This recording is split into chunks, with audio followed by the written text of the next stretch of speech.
We're ready. Recording. Very good. Good morning, everyone. Good morning to all of the commissioners, to the chief, to Chief Terrazas, to City Attorney Nguyen, and to Ms. Gomez again, and to all of those who are under the sound of my voice. Good morning and welcome to our special meeting of the Board of Fire Commissioners. Today is Tuesday, November 2nd, 2021, and the time is 9 a.m. and our meeting is beginning. Everyone should have the agenda. Ms. Gomez, may we have a roll call, please? Yes. Woods Gray? Here. Babcock? Present. Hara?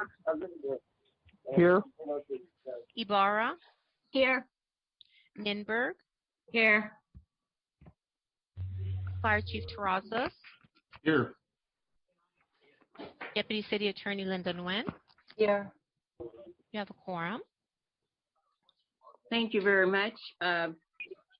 Chief Terrazas, will you do the flag salute and a moment of silence for us, please? Pardon me, President. Pardon Oh, me, I'm Chief. sorry. It's Chief, 1 minute. I have a note that I wrote myself. Let's let Ms. Gomez read the directions and the rules for public comment. Thank you. Persons may listen to this meeting live and by dialing any of the telephone numbers listed on the cover of the agenda for this meeting. Should you dial one of these numbers, you will be able to listen to the meeting but will not be able to give public comment during the meeting. Anyone wishing to address the Board of Fire Commissioners on any of the agenda items or to provide public comment should call 1-669-900-9128. When you are asked for a meeting ID, please enter 822-4190-6351, followed by the pound sign. Then press the pound sign again to continue. You will then be joined into the meeting. To alert the board that you want to give public comment, press *9.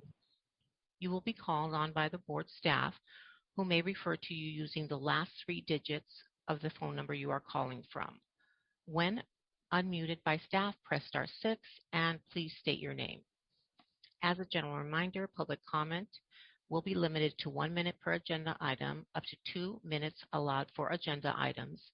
At the request of the speaker will be afforded an additional 1 minute for general public comment for a maximum of 3 minutes total per speaker. Time cannot be ceded to another speaker, and an individual may speak only once during the public comment period. Only those who are in the queue when the President begins the public comment section of the agenda will be allowed to speak. These instructions may also be found on the front page of the meeting agenda. Thank you.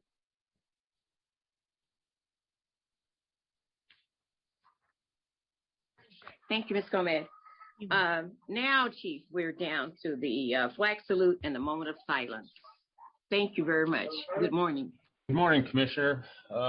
Everybody please stand, right hand over your heart. Ready, begin. I pledge allegiance to the flag of the United States of America and to the republic for which it stands, one nation, under God, indivisible, with liberty and justice for all. Please join me in a moment of silence in honor of past and present members of the Los Angeles City Fire Department who have devoted their lives to the protection of our community. Thank you.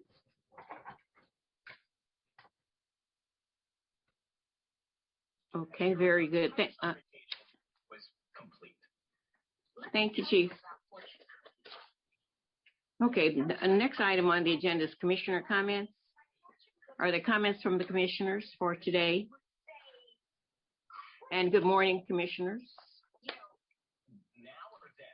Good morning. Are there comments from any of the Commissioners? Oh, someone gave me this virtual background. I'm sorry, I heard someone say something.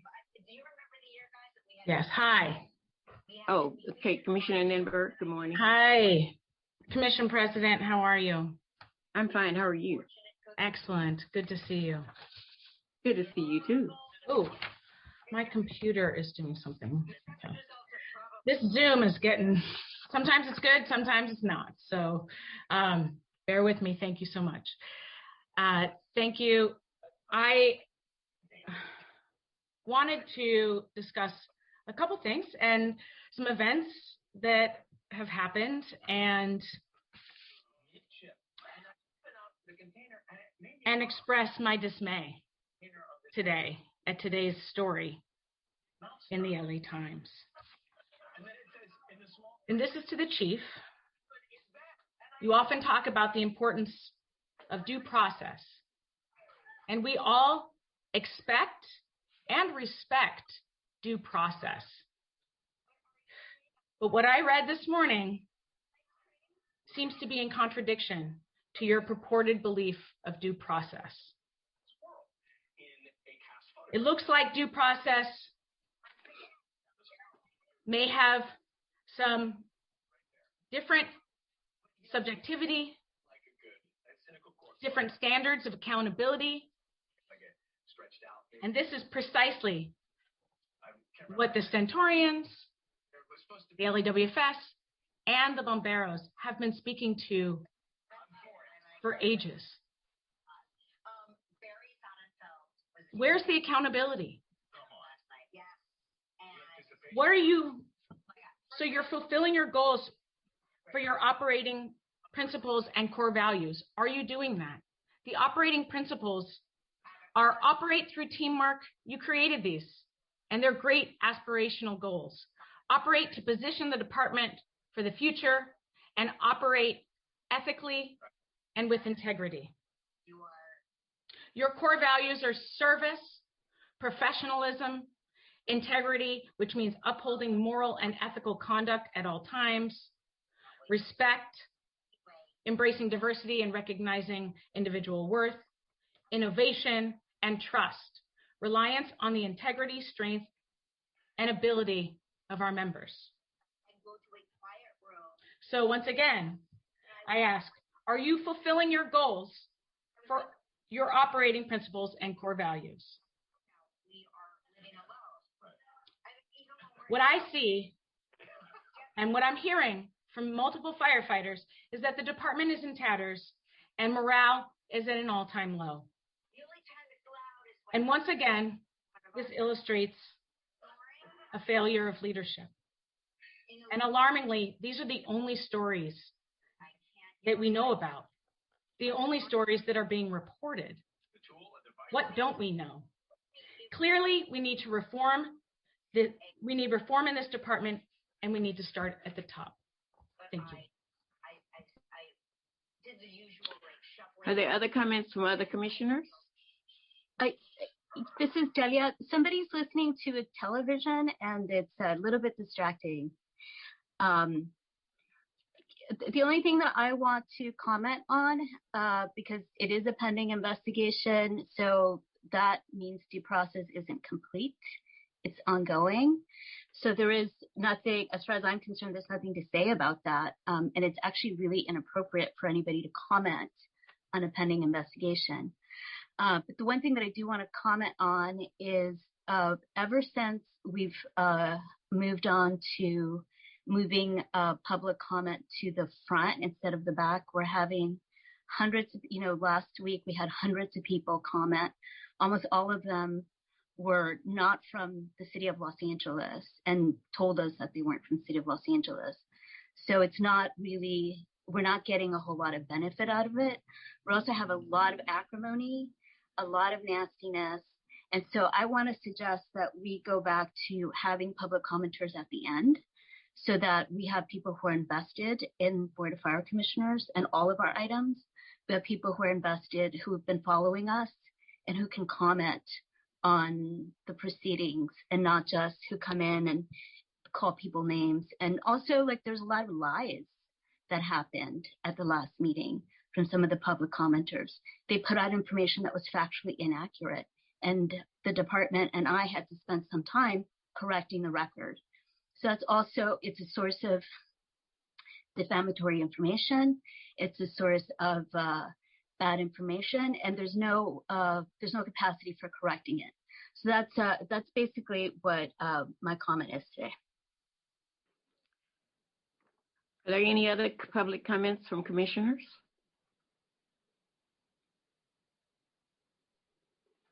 Yes, President. Oh, Hi, this is good morning, Commissioner Babcock. Good morning. I was trying to get my camera on. This is Commissioner Babcock. I just want to thank everyone that has been coming forward to comment, and obviously my heart goes out to all those who have been impacted by any ill will from the LA Fire Department. However, given my limited time on this commission, only just, I think maybe this is my 7th meeting, it seems like there's a lot of call for a huge action to happen, which is to have the fire chief resign, which for the record, I do not agree with. However, my question then becomes, I've heard for that call quite a bit, and when you start from leadership at the top, then what is the resolution with that? Who comes into play? What actions do we need to have that the department brings in that is unfortunately centuries of harassment over the years, whether it's among women or minorities, both rather. But there seems to be quite a bit of action that needs to happen, and I think at least it behooves this commission, I don't know if it needs to be a standing agenda item, to not necessarily call for a standing fire chief who has, a Latino by the way, who has, in my opinion, done an excellent job just as an outsider, as a citizen of the city of Los Angeles and now a commissioner. Sitting on this commission and really having results and working together with the Women in Fire Service, with the Stentorians. I know when I came on this board, the Women in Fire Service did not want to meet with me. I understand the politics behind that. I hope that they will want to now. As a woman of color, I support these issues, but I want to understand them better rather than just sound bites that I'm hearing or that I'm reading. And to really understand what leadership has to come into play as the city starts to look at a new mayor, as the city is going to likely replace with the fire chief. Instead of having someone step down, what is our results that we're going to put in play? Because simply to have someone step down is not going to achieve what I believe we need to do, except to be a political motive. So thank you. And I agree with my fellow Commissioner Ibarra to put comments at the back just so we could get through some of the business of the agenda, and then of course take time to hear from the public. Thank you, President Woods. Great. Okay, thank you. Are there other comments? Dr. Har, Dr. Har, are you on? He is on, but I've asked him to unmute because he's calling from a landline, Miss Ma'am. Okay. There he is. Yeah. Basically, I concur with. If you had public comment. I mean, if you had comment, commissioner comment. Yeah. Basically, I concur with the last 2 comments by the commissioners. All I was going to mention is the fact that it'll be nice that we're going to finally have the Valor Awards as a live event rather than done virtually. And I'm looking forward to the Valor in the Dodger Stadium. Oh, that should be exciting. That should be exciting. Okay, very good. I want to acknowledge that. Thank you, Dr. Har. Is that it, Dr. Har? Yes, he muted himself. Okay, good. I want to acknowledge the fact that it's November and it's Native American Heritage Month, and I want us to celebrate and recognize the part played by the indigenous people in Los Angeles and around the world and in this country. They were the first, but in our department, we have work to do. As we do with most of the diversity, we need to reach out and find out where and how we can increase our numbers of indigenous people or Native Americans because they're the last in the percentages for the close to the last in our department. And so with our goal of working toward diversity, I acknowledge that we have 19 people who have identified themselves as Native Americans, and hope that this month will bring knowledge and information to other people as they celebrate and remember the work of the indigenous people of this country. Okay, very good. No more commission comments. I'm going to move now to the next item on the agenda is public comment. Oh no, I'm sorry. I'm jumping ahead. Report of the fire chief. Chief Terrazas, it's all yours. Thank you, Madam President. I only have one event to talk about. On Tuesday, excuse me, October 19th, I went to our Metro Fire Communications to greet the Department of Mental Health personnel who will be staffing our therapeutic van response model. Not only did we meet with the staff that will be working on these vans, mental health professionals, but we met with their entire chain of command. We do anticipate launching this program later this month. We've been planning for several months. We finally have agreement with LA County, and the first unit will go into service at Fire Station 4 to be followed by 4 other units for a total of 5 distributed throughout the city. This new resource is a partnership between LA City and LA County, and it's intended to provide a different means of responding to mental health patients. So we're very excited about this. It's been a long time coming, and we're getting one step closer. That concludes my comments, Madam President. Okay. Thank you very much, Chief. Now we're at number 3, public comment period. And the public comment, I remind you, is on the agenda and non-agenda items. Ms. Gomez. Yes, I'd like to note that the last phone number that is dialed in ends in 601. So you will be the last one for public comment. The first number for public comment ends in 403. I've requested that you unmute. Good morning. Please state your name and would you like to speak on which items? My name is Libby and I have a general comment. Very well. You have 1 minute. Please begin. My father taught me that you could tell a lot about the top of an organization by the people you meet at the bottom and throughout that organization. From what I'm learning about the LAFD, I would say he was right. Just like those at the bottom that look the other way when abuses are happening, so it is at the top. In a progressive city like LA, it is unacceptable that our fire chief ignores the growing culture of racism, misogyny, and retaliation in the fire department, while the city pays out millions of dollars in settlements for these very issues. It is far past time for Los Angeles to make the necessary changes that welcome women and people of color into the fire department.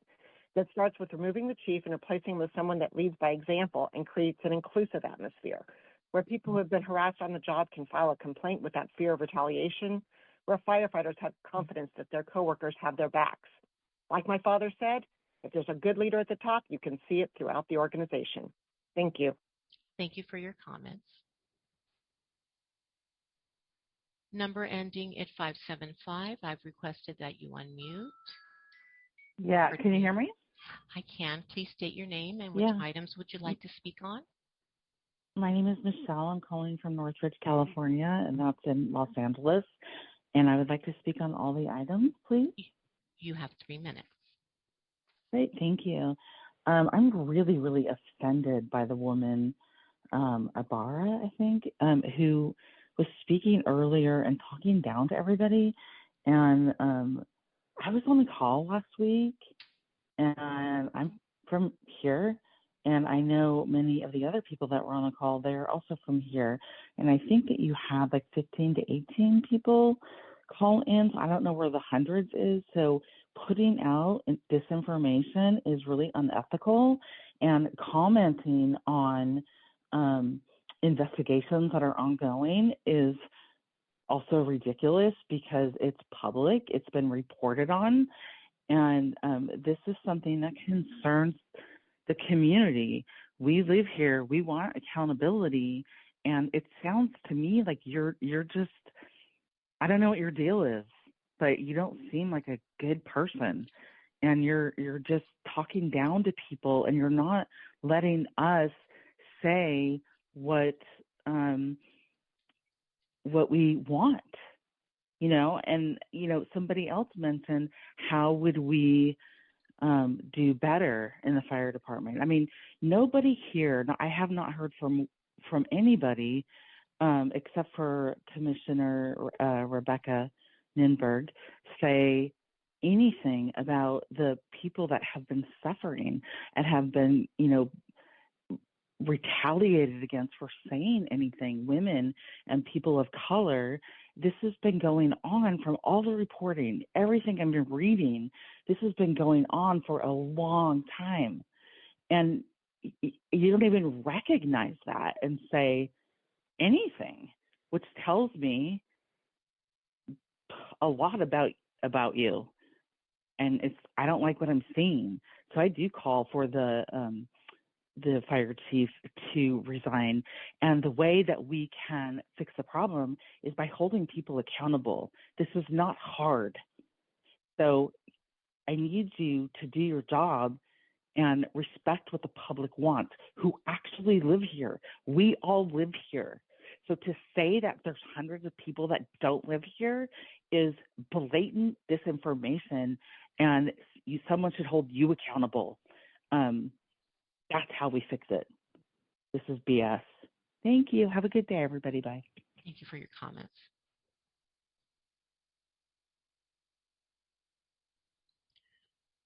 Number ending in 444, I've requested that you unmute.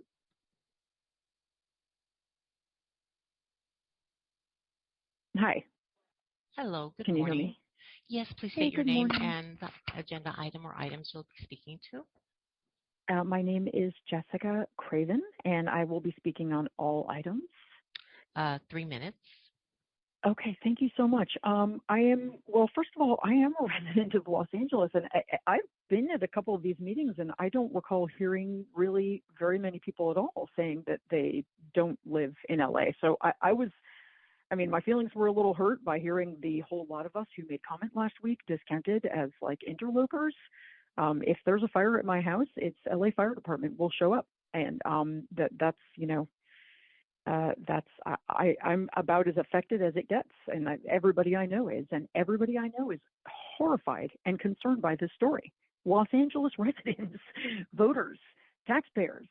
I'm someone who cannot stand by and watch women and people of color be harassed and watch racism. I mean, my God, I fight Trumpism every day. And here we find like a small slice of it in our own fire department. So I'm here to talk about the experiences of harassment and abuse that former BIPOC and female LAFD firefighters have shared. Real stories. The fire department frequently boasts that it's the best in the world, but I don't know. Those stories are telling a very different story. Former LAFD firefighter Melissa Kelly experienced frequent sexual harassment and gender-based discrimination. One night, a male coworker got into her bed and put his hands under her clothes.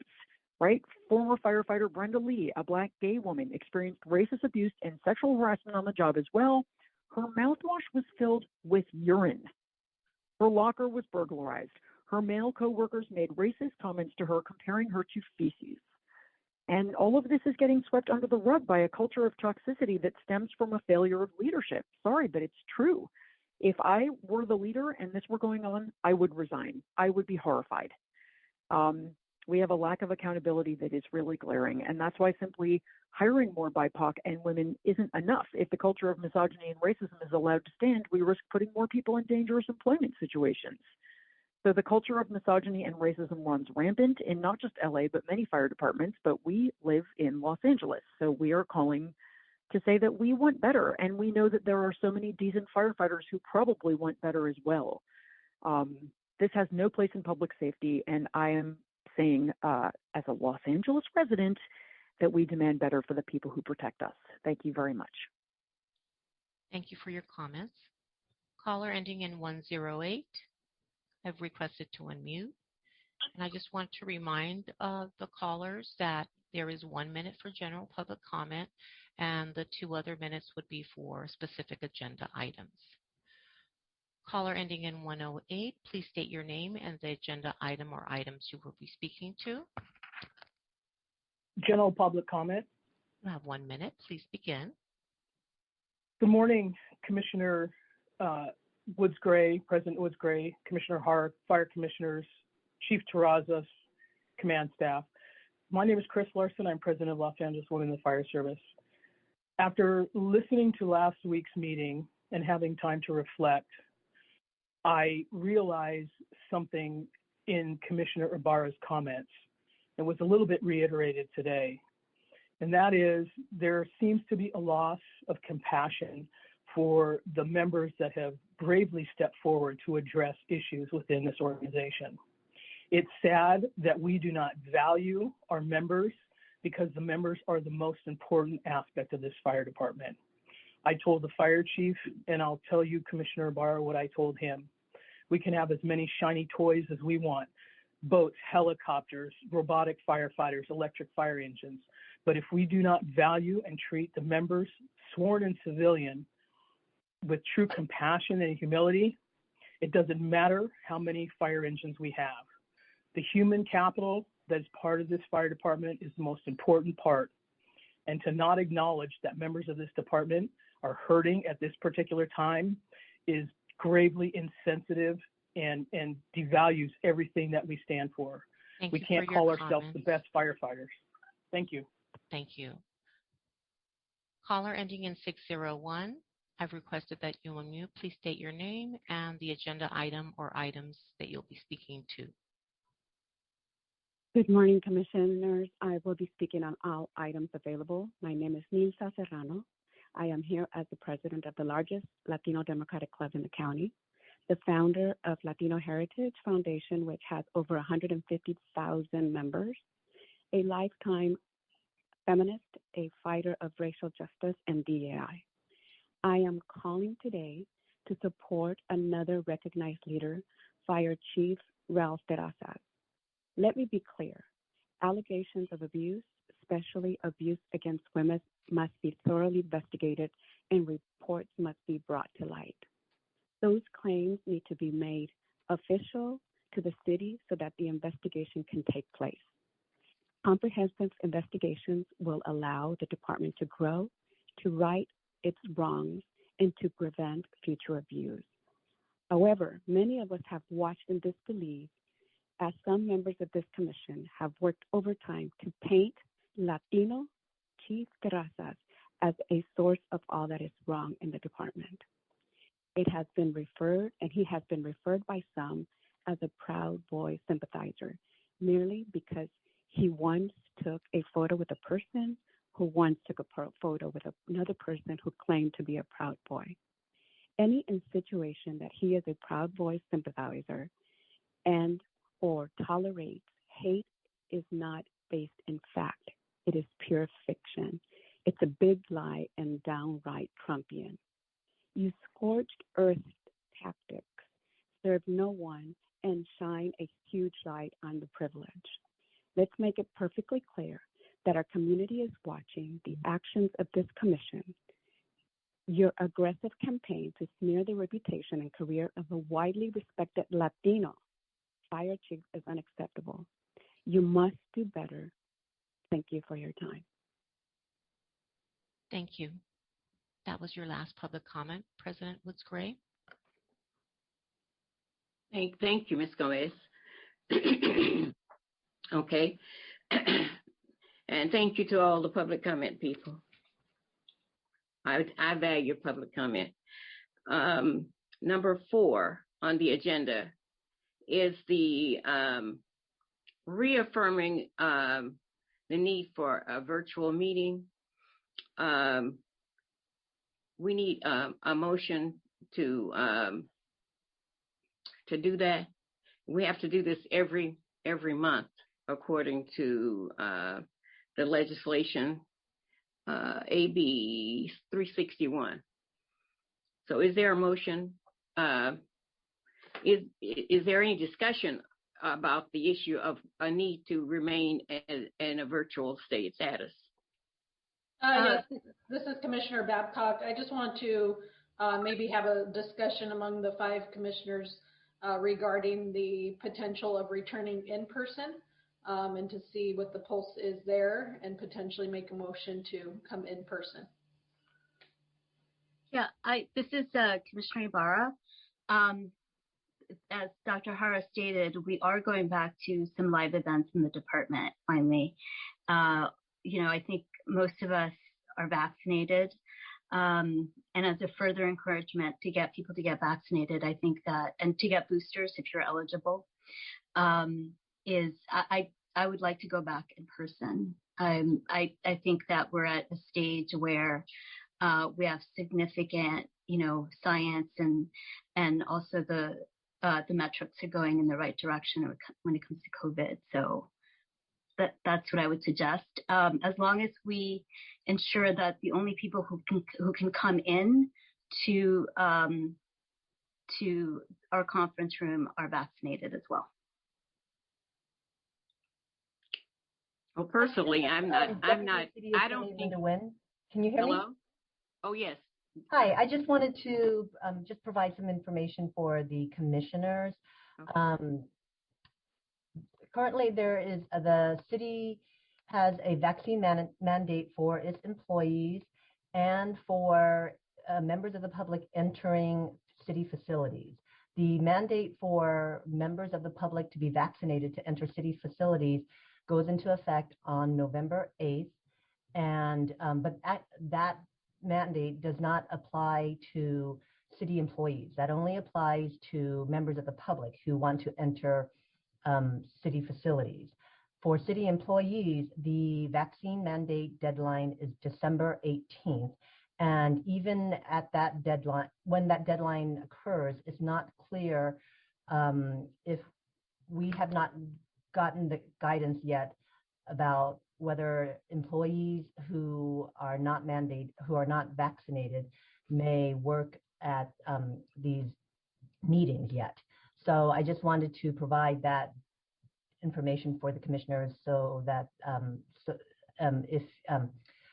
so that it can be part of your consideration as well. Yeah. Thank you very much. Commissioner, were you going to say something? Yeah. I am concerned. I know that I spoke with City Attorney Wynn yesterday about that. She called to give me an update, which was very nice. Thank you. I am not comfortable with being in a building with people who don't have to be vaccinated. So they might be vaccinated in a room, but you're sharing elevators. There's no filtration system in there, and I am not comfortable with that at all. So I don't support that. Not until every single person who comes into that building is vaccinated. And with the numbers that we have, we don't even have the numbers of who's vaccinated, who's not on this department. And so I'm not okay with it. As soon as we can get things under control and stable, sure, but that does not show me that this is stable. I was thinking that we might go back in person in January or February. I'm not really comfortable right now because of the number of people who I know are not vaccinated, who say they're not vaccinated, and because the city is not going to make sure that everybody's vaccinated until December 18th. That's kind of like working toward the January, February that I was thinking of. At that time, though, I'd want a hybrid form of meeting where we didn't have any people coming into the room except for the commissioners, just like city council is just there. Because I, again, want to be as safe as possible for everyone. And I wouldn't want to have stayed home for 2 years and been out of circulation from family and friends and then go into a board meeting where there are people who don't care, or have other issues. Maybe they do care, but they have other issues.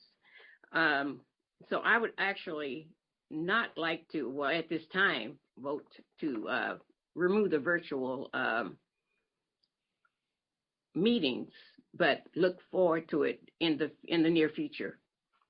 Okay. There's, we may also, I understand that we can't make policy for other residents who want to come in, but there's already going to be a policy that you can't come into city buildings unless you're vaccinated. We can certainly make policy for, or just as a courtesy, as command staff to make sure that only people, basically the only people who are necessary in our board fire commissioner meetings are command staff and necessary staff. We could limit it to commissioners and necessary personnel who need to be there. I wouldn't like and to have see capacity limits. I wouldn't like to see 20 gold badges sitting in front of me right now. Okay. But if the person we could ask them that they all be. If a person who's doing a report comes in and leaves, that's a different thing. But at this time, I really wouldn't want that at all.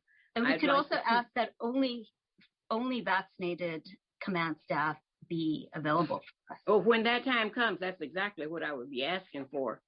But at this time, I actually would like to keep it as a virtual meeting until we can see how the city is going to work out this plan and what's going to happen with the city up toward December 18th, which is their deadline for everybody being vaccinated, and to see exactly where we're going to go with that, because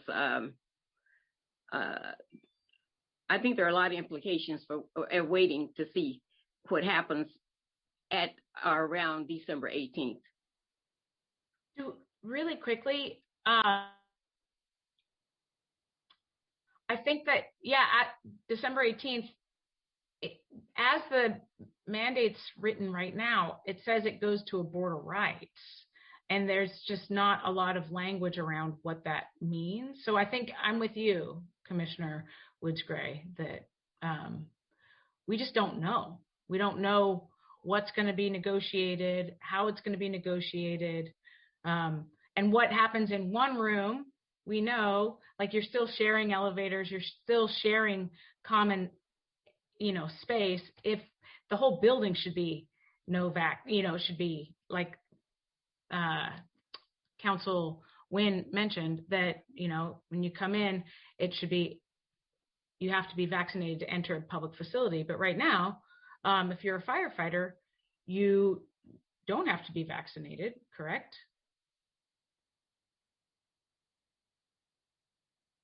Were you asking That's me? the question for the chief. Yes, Wynn. Yes, Council. The mandate for people to be vaccinated to enter city facilities does not specifically exempt employees, and it actually also exempts contractors for vendors and contractors as well. Okay, oh, my goodness. That's good to know. Okay, thank you. That's another group. That's another one. Another whole group. Dr. Har, are you able to come in?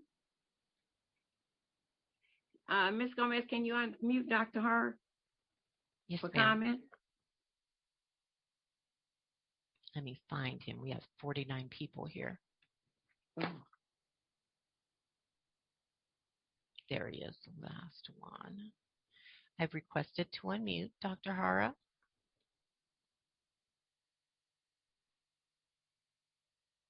Okay, my comments, I would concur with Commissioner Woods-Gray at this point in time, given what, the city mandate currently, takes full effect in December. So my own inclination, although I would love to have a live commission meeting before then, I would still feel that we need to see what happens, especially in terms of, the public entering, city buildings and what have you. So I would go along with Commissioner Woods-Gray.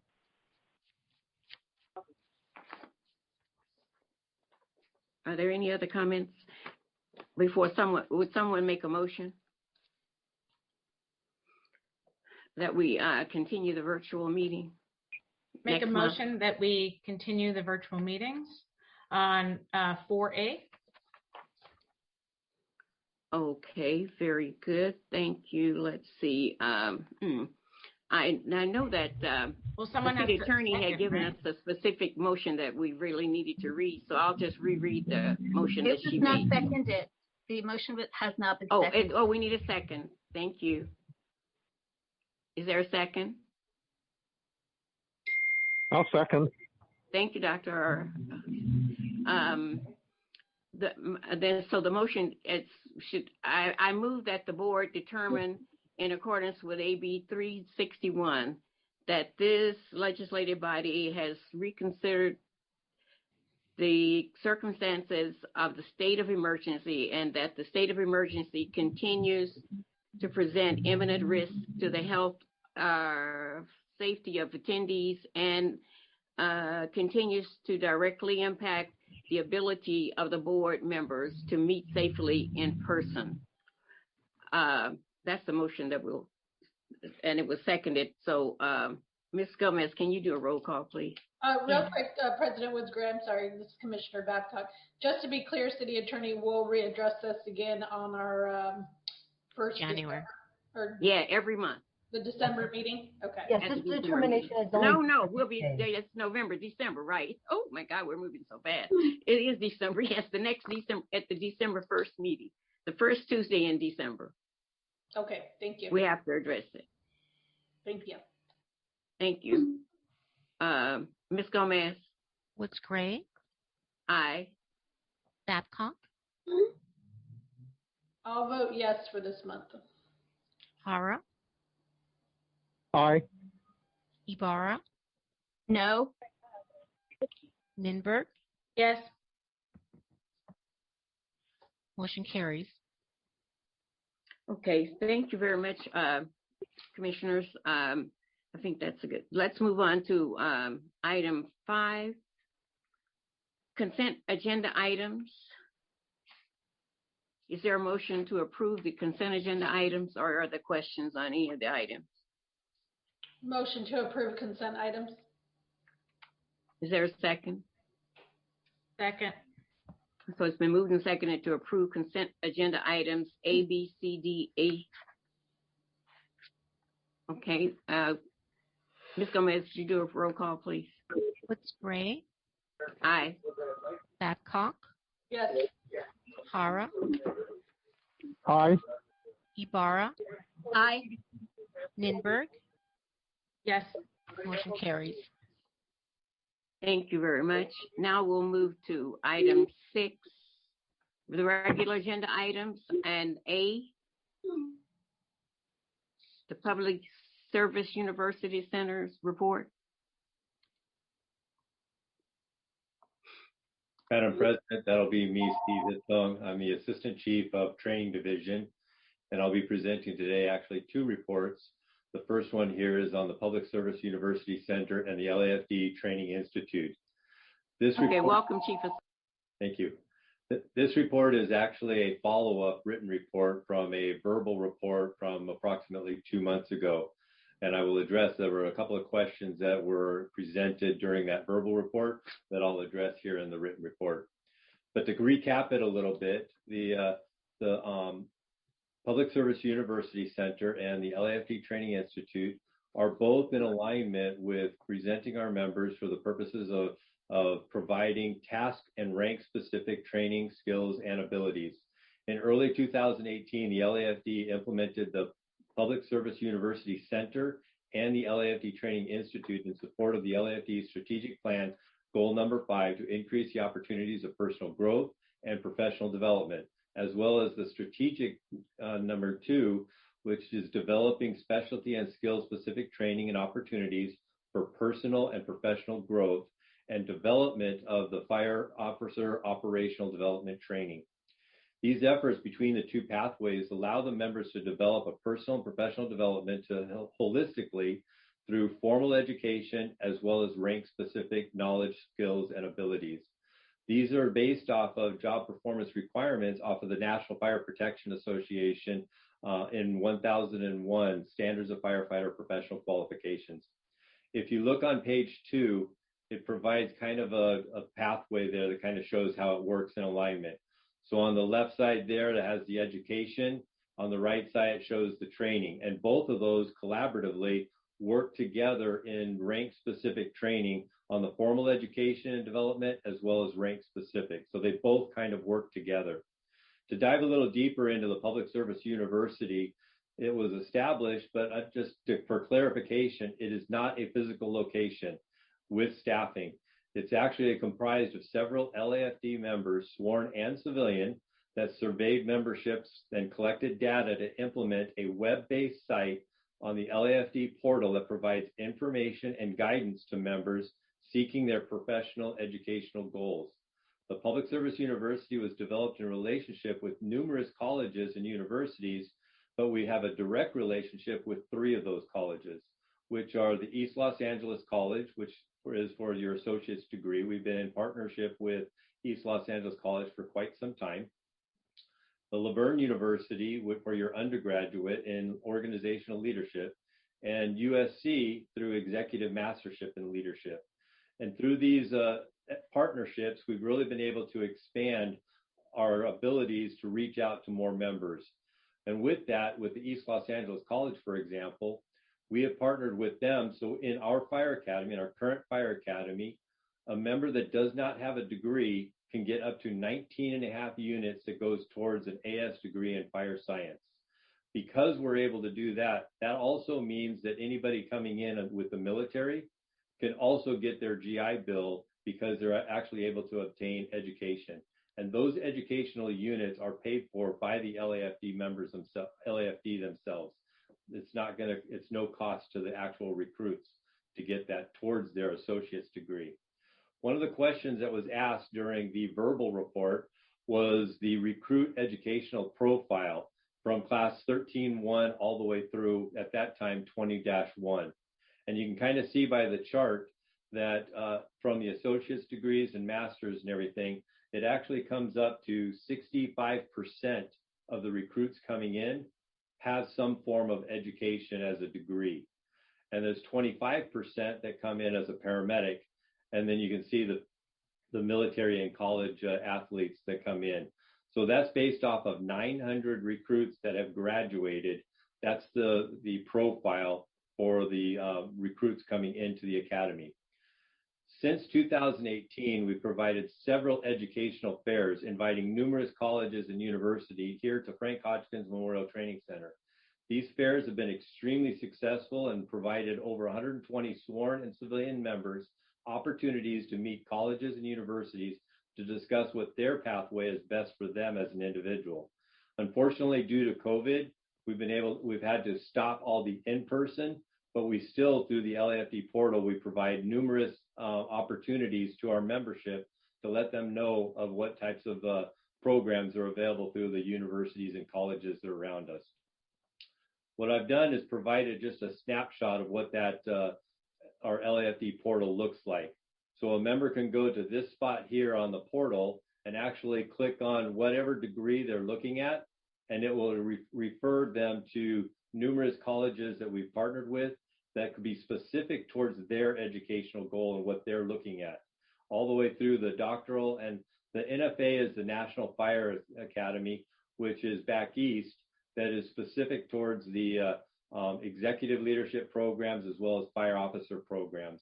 And FEMA is more of the incident command system courses. But as you see down there in the bottom left, it also shows the difference between a regional and national accreditation. So a member can do their research and truly find out what is it that they're looking at specific towards their educational goals. And we put this all together. The one tab there that says Public Service University Center Contacts, those are all LAFD members that have agreed that they could be contacted by any LAFD member to find out what degree that they went through. So if the member went through the USC's executive leadership program, we'll have people specifically that have already taken it. So anybody that wants to show interest in that can find out more information and the requirements that they would be required to do. So we're trying to make it as conducive as possible for members to really do their research to find out what best fits their profile and what their needs are and their educational goals. The LAFD Training Institute is the more specific towards rank training. For example, we'll provide in the Recruit Training Academy, a driver operator course, which helps them be better drivers, not only on the ambulances when they become drivers of an ambulance, but also as they go towards their Class B license to drive the fire engine and fire trucks. It's also rank-specific training for fire officer development, the Leadership Academy, and chief officer skill sets, including the strike team leader for our members to go out on strike teams outside of the city. We're currently in the process of approving contract vendors for a 3-year contract in an RFP, so we could actually be able to teach up to 40 courses per year of these state fire training classes, national wildland firefighting classes, and the chief officer and chief officer courses. We're going through the process right now to get those approved, and hopefully we'll be able to start our implementation of those by the beginning of the year. These courses also have provided all in alignment with the promotional examination timeline that was approved back in February of 2020. And if you look at the bottom of that sheet, it actually shows the LAFD Training Institute, and similar to the Public Service University, it shows the tabs that you could click on to see what classes are available. The position and ranks shows each rank to know what is required for the promotional opportunity and what is a recommended classes to help you in those developments, including in the wildland, which is the CICCS positions. Those are the wildland, like the strike team leader and engine boss. So in conclusion, this kind of tells you how we're trying to provide as much as we can through the PSU, the center, as well as the LAFD Training Institute, to really try to provide a holistic training, not only on the formal education, but also rank specifics to help people within their education and rank specific goals in their promotional process. And with that, I conclude my report. If you have any questions for me. You're still muted, man. Thank you, Chief Hassan. Are there any questions from the commissioners? Okay, seeing none. Commissioner Lindbergh. Hi. Yeah, thank you, Madam President. Thank you, Chief Hassan, for this report. And it's written. It's great. It's so much easier to follow. I definitely appreciate all the work that's going into this and really making the giving access to these promotional opportunities and educational opportunities. The fact that you're taking active role is a big deal, and I want to definitely commend you for that. I think this is good. I just have a couple of questions. So the RFPs, can you just talk to me about what the vendors, what you're looking for in the vendors, who they are, what are they doing, what is their background? So we're still going through the process of approving the vendors themselves, but when we put out a request for proposal, an RFP, we put out specifically what we're looking for, whatever that scope of work is. For this one was a list of approximately 50 classes and soliciting throughout who would be available to be able to provide these kind of classes and the kind of the timelines that we're looking at, because that's a lot of demand for any one individual vendor to be able to provide that many. So what we're looking at is we've opened it up to numerous vendors, and what they do is they put together their proposal that's submitted to us, and we have timelines on all of this, and they submit their proposal on what they can teach and what the cost of those classes would be. So we had approximately 6 vendors that were able to teach the classes, and each one of those vendors were not able to teach all the classes. Some of them could teach maybe 2 or 3, some others could teach maybe 4, others were able to teach a larger number of those classes. And then from there, we looked at their reputations, experiences, and instructor base to look at, does it fit within what we're looking for within the LAFD?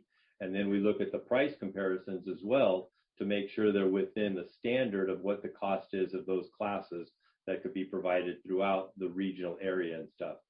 So those are the things that we're looking at right now. We've got it down to, I think, 4 vendors that we're narrowing it down to that could be able to provide at least 40 of the 50 classes that we were looking for. That we weren't able to get all of the classes we were hoping to get, but by the solicitation of the vendors, we were able to get most of them. So that's what we're at right now, is kind of the negotiation with the vendors themselves. We have not finalized that. I'd rather not talk too much more about who the vendors are for that process. I don't need to know. I just want to know like what you're looking for, and I don't want to compromise the process, of course, of actually picking the specific vendors. But are you looking? So are they firefighters? No, ma'am. Most of them have been firefighters in the past. That's what I mean. Yeah, were they firefighters? Yeah, many of them are retired firefighters, but on the same side, they also have a collaborative grouping of instructor base. So it's very diverse. We look at the gender ethnicity profile. We look at all of those things to make sure that we're bringing in the instructor base that will provide us diversity as well. That was going to be my next question. So see, you already know what I'm going to ask. Right. I think making sure that we have diverse teachers there with different points of view, understand different life experiences on the job or in these types of professions, it's critical, yes, right, to imparting that wisdom onto our firefighters who work in very diverse communities. So, so under specialties, do you have?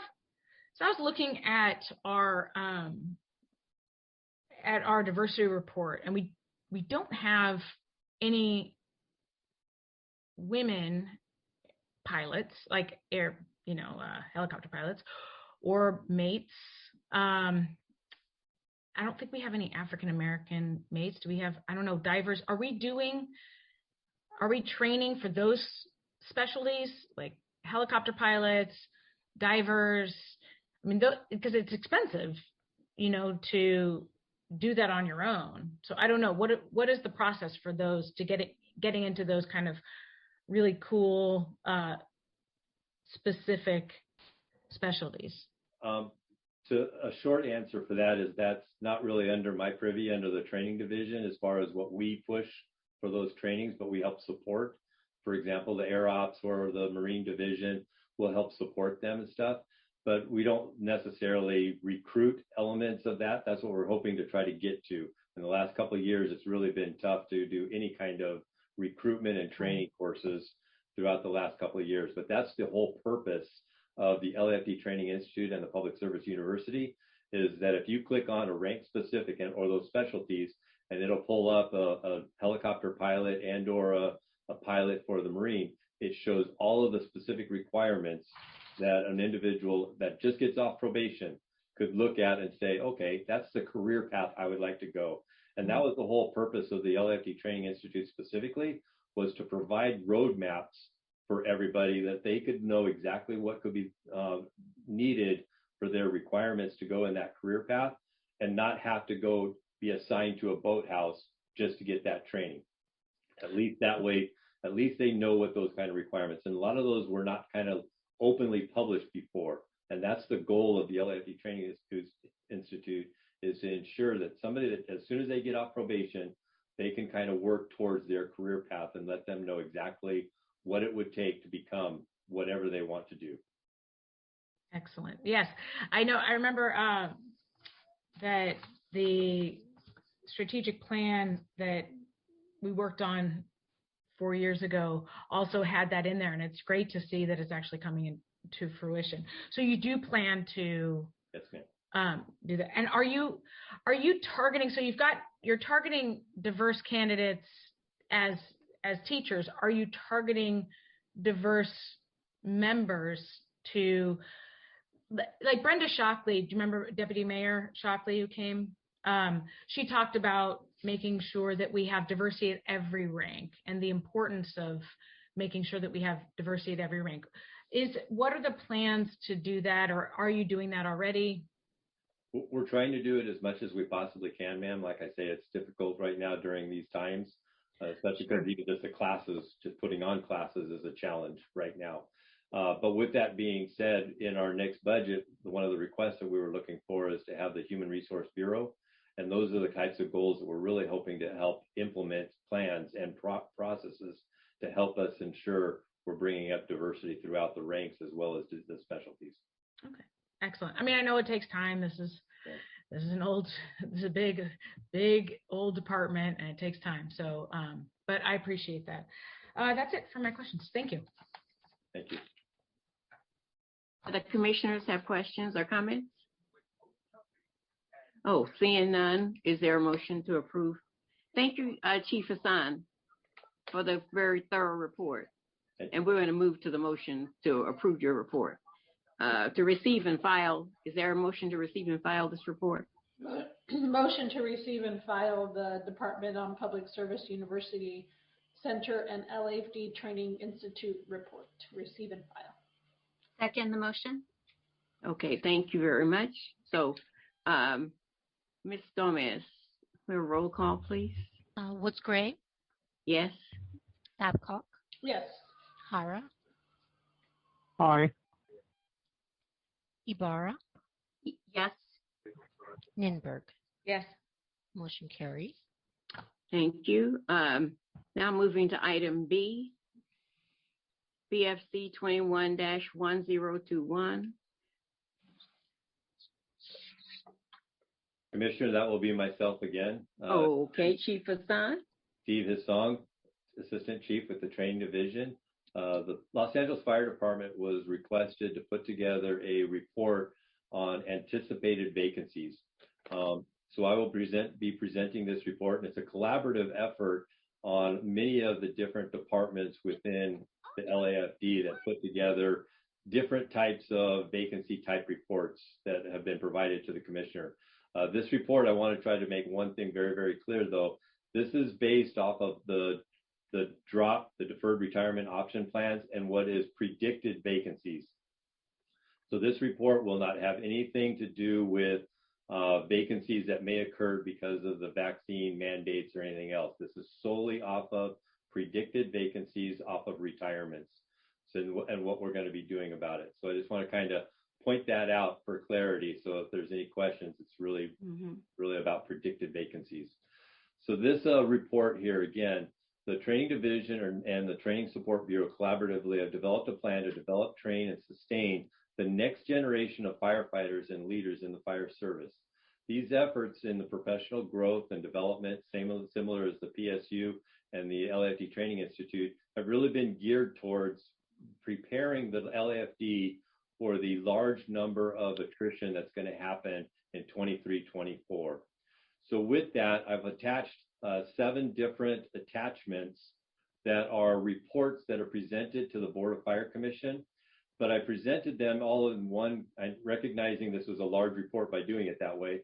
But the reason I did that is because sometimes there's a lot of questions that come from different parts of the department that I wanted to put them all together in one report. So that way, at least they're all together. So for example, the revised promotional timeline, I put that together so we could discuss that a little bit. The Public Service University and Training Institute, we just presented that, so that's there just for your information. The LAFD Training Academy syllabus and the dates, so we kind of have an idea of when we're putting on classes that are trying to be anticipated for the retirements, as well as to keep up with the staffing shortages we currently have. The Battalion Chief Mentorship Program was a pilot program that we've run 2 different programs through that has been extremely successful, and we're going to expand the mentorship program towards all ranks. The planning sections, field staffing projections, which is provided by the planning section. The quarterly fire department diversity report, which is provided by the personal services section. And I will have to say, excuse me for the paramedic vacancy projection. At the time of the writing of this report, that was the most current, but today you'll be presented a new paramedic vacancy report. So you could scratch that one, it'll be obsolete as of today. So moving forward, again, in early 2018, we developed and prepared a high attrition rate for the years 2023 and 24. In doing so, there were 4 areas that we prioritized in order to ensure the LAFD succession plan and leadership development. Those plans were revising the promotional timelines to make them better alignment with the actual retirement with the promotional exams, developing and implementing both the Public Service University Center and the LAF Training Institute, which I just gave the report to, establish the most effective recruit training academy schedule, which I'll talk a little bit more about in depth, and then develop a formalized LAFD mentorship program. So these 4 areas were the areas that we really geared towards helping us develop a plan to ensure the smooth succession when we have a very large attrition in the 23-24. The promotional timelines, just to recap that a little bit, it was to deliberately realign the promotional exam timelines for the LAFD to have the ability to coordinate exam process and implement the testing cycle based upon the DROP, the Deferred Retirement Option Plan, and those timelines. This provided more predictability and increased opportunities for LAFD members to develop towards their responsibilities of their new sought-out after position through the LAFD Training Institute, the academies, prep programs, and mentorship programs. And the attached report, the report is attached here for your reference.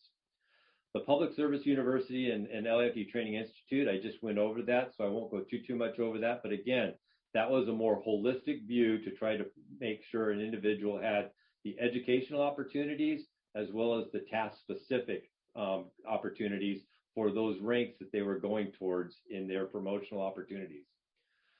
The Recruit Training Academy. In August of 2021, the LAFD approved the new Pipeline Recruit Training Academy schedule, which allowed for more hires per fiscal year while using half of the staff, traditionally opening 2 standard academies in the Recruit Training Academy, which were typically Drill Tower 81 and Drill Tower 40. The new Pipeline Recruit Training Academy, which we just started this last class, the alignment of it, allows us to provide the basic academy of the weeks 1 through 14, and then at Fire Station at 81, and then at Fire Station 40, for the practical application, which is the weeks 15 through 22. To kind of give you an understanding that what that means is when recruits move from Drill Tower 81, when they move to Drill Tower 81 to Drill Tower 40, a brand new Drill Tower class starts at 81s. So there's a slight overlap between both of their Drill Tower academies. That's why it's called the pipeline. So we actually have 2 academies going overlapped on each other. The result of that is we will have a graduating class graduating every 12 weeks from now until 2024. So even though the academy is 22 weeks, because they're overlapped, every 12 weeks we'll get a new academy graduating out to the field. Again, to try to keep up with the attrition and actually be ahead of it a little bit by the 23-24 fiscal year. The mentorship program, as we mentioned a little bit, in February of 2021 was the first time we implemented the Battalion Chief Mentorship Program. And in the attachments, I attached the actual program so you can see it in depth of what the mentorship program looks like. But it's a 2-week program that we bring in each one of the candidates that are on the list, and we actually go through training scenarios in the classroom, and then they go through specific ride-alongs in our 4 different bureaus, geographic bureaus in the department, and be trained by multiple chief officers. So they can not only see what their daily routine is, they actually write out and get to be implementing within the team of the command staff when they're on incidents, and they actually be able to walk through each of their scenarios in that task book type concept to really make sure that they go through all of the different evolutions that they will be responsible for when they become a battalion chief. The battalion chief is one of the most challenging transitions from a captain to a battalion chief because there's so many differences. So we want to try to implement that program first, which we did, and now we're going to implement it with the other programs throughout captains and below also. So we're going to keep moving towards that, especially try to get that done before the 23-24. So there's a lot of attachments there in the anticipated vacancies, but they all show exactly not only what our vacancies that we're anticipating, but the diversity, the ethnicity, and the breakdown of it. So it breaks down each one of those categories so we have it all in one single document where each one of those reports are being provided from. And more importantly, we're looking at all that data to ensure that we're preparing our department the best we possibly can for that large number of attrition that will happen in 23-24. With that, it concludes my report. If you have any questions for me. Thank you, Chief Hassan. That was a very thorough report. And it sounds like you're doing some very innovative things to ensure that we have replacements for the people who will be leaving in the different areas. And I'm happy that you're looking at the leadership roles as well as the lower, not lower, but the beginning leadership roles and then more advanced leadership roles, I guess. Thank you very much. Are there questions and comments from the commissioners? Yes, President Woods Gray, this is Commissioner Babcock. Oh, Commissioner Babcock, yes. Thank you. Chief Hassan, thank you for the thorough report and all the details. Having come from spending almost 8 years on the pension side, seeing what happens to the firefighters once they drop or after they leave. I remember when my father became a firefighter back in the 70s, he tells me now that he never knew he was signing a multi-million-dollar deal in the sense of a great retirement and a pension plan that's in place. He wasn't in the city of Los Angeles, but a nearby city, which is very similar. I say that, I'm just curious, in terms of recruitment, how often do we, boast about our great pension plan, our retirement plan that comes with being an LA firefighter? I know oftentimes when these younger folks, these women and men are coming on at, 20 years of age and a little bit after that time, you're not really thinking about what's going to happen in 30 years with that retirement. But it's such a amazing, vast pension program, retirement plan, that I hope we're putting that somewhere in the recruitment tools, and just curious about that, having come from the other side of things. To be honest with you, ma'am, we do announce the salaries, starting salaries, and what the salaries can be within recruitment efforts and stuff. And we talk about the different levels of pension that the retirement that has, but we don't bolster it because that's not what our intended purpose of the in-state. If we have somebody coming in with just solely for the purposes of the money, we're kind of losing the public service really commitment to it. So we really kind of bolster the public service commitment of what a firefighter is, the job responsibility and the hard work that goes into it. And there is a benefit that goes into it, which is the medical and the benefits of the pension and stuff. So I would say that doesn't outweigh the actual task of becoming a firefighter first, but it is within all of our literature as well. Right, and I totally agree with you. I should make a caveat that we never want anybody to go into this career for that reason. However, I think when you are growing up in the city of Los Angeles, and especially at some of our cadet program schools, you don't realize, some of our folks don't go on to traditional educational routes, and if there's other opportunities, whether it's within the fire department or the police department, to really, I think, look at that from a long-term perspective. And I appreciate everything you're doing on that. Just wanted to make a note of it. So thank you. Thank you, ma'am. Okay, thank you, Commissioner. Are there other comments from other commissioners?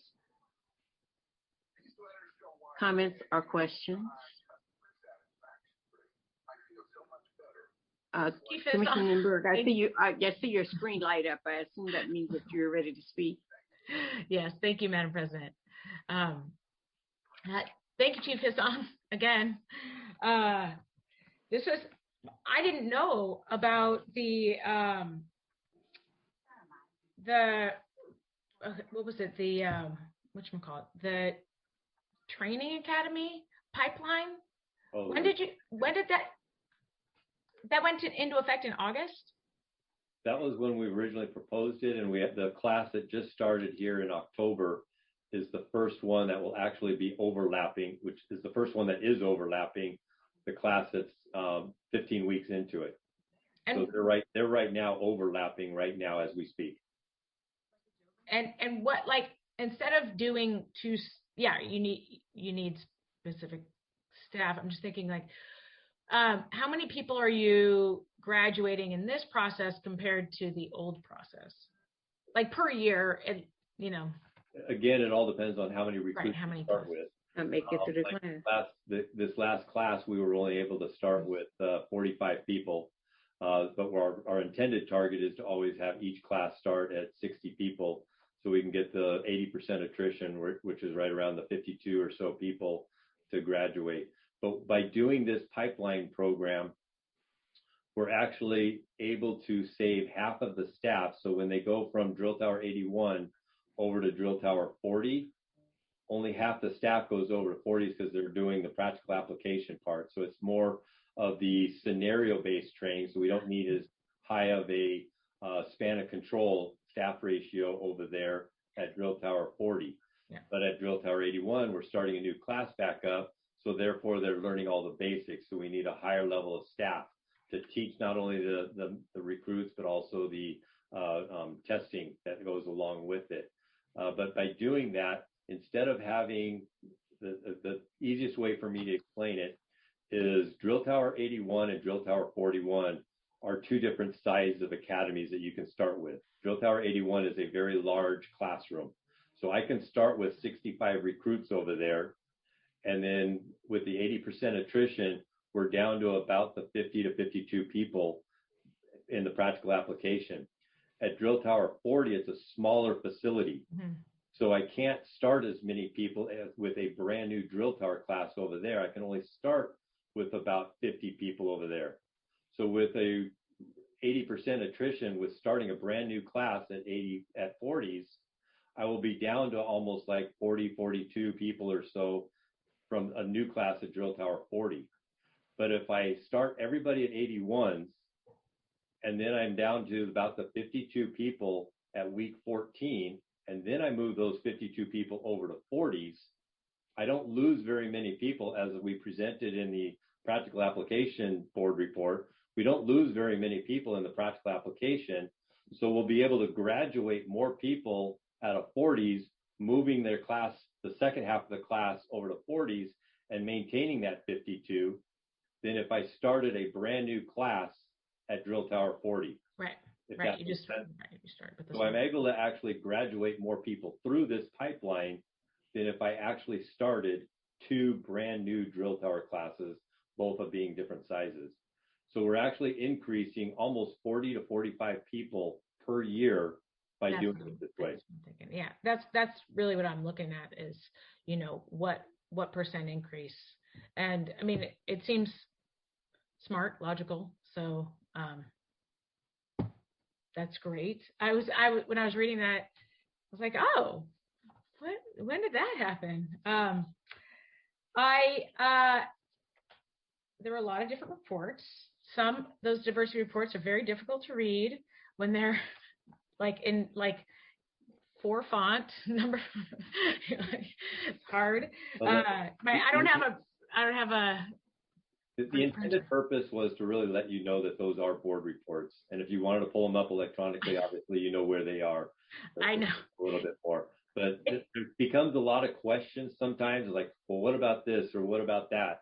And rather than trying to just verbalize, well, that's in board report such and such, I wanted to at least present it to you so you had it all in one location. Which I appreciate, because a lot of times, you know, we get a lot of reports every month or every meeting. And so keeping track of it is, we don't have, you know, Leticia is great, and I appreciate all the work that she does, but she, you know, making sure that my reports here that are organized, it's a very different story. So thank God they're online. So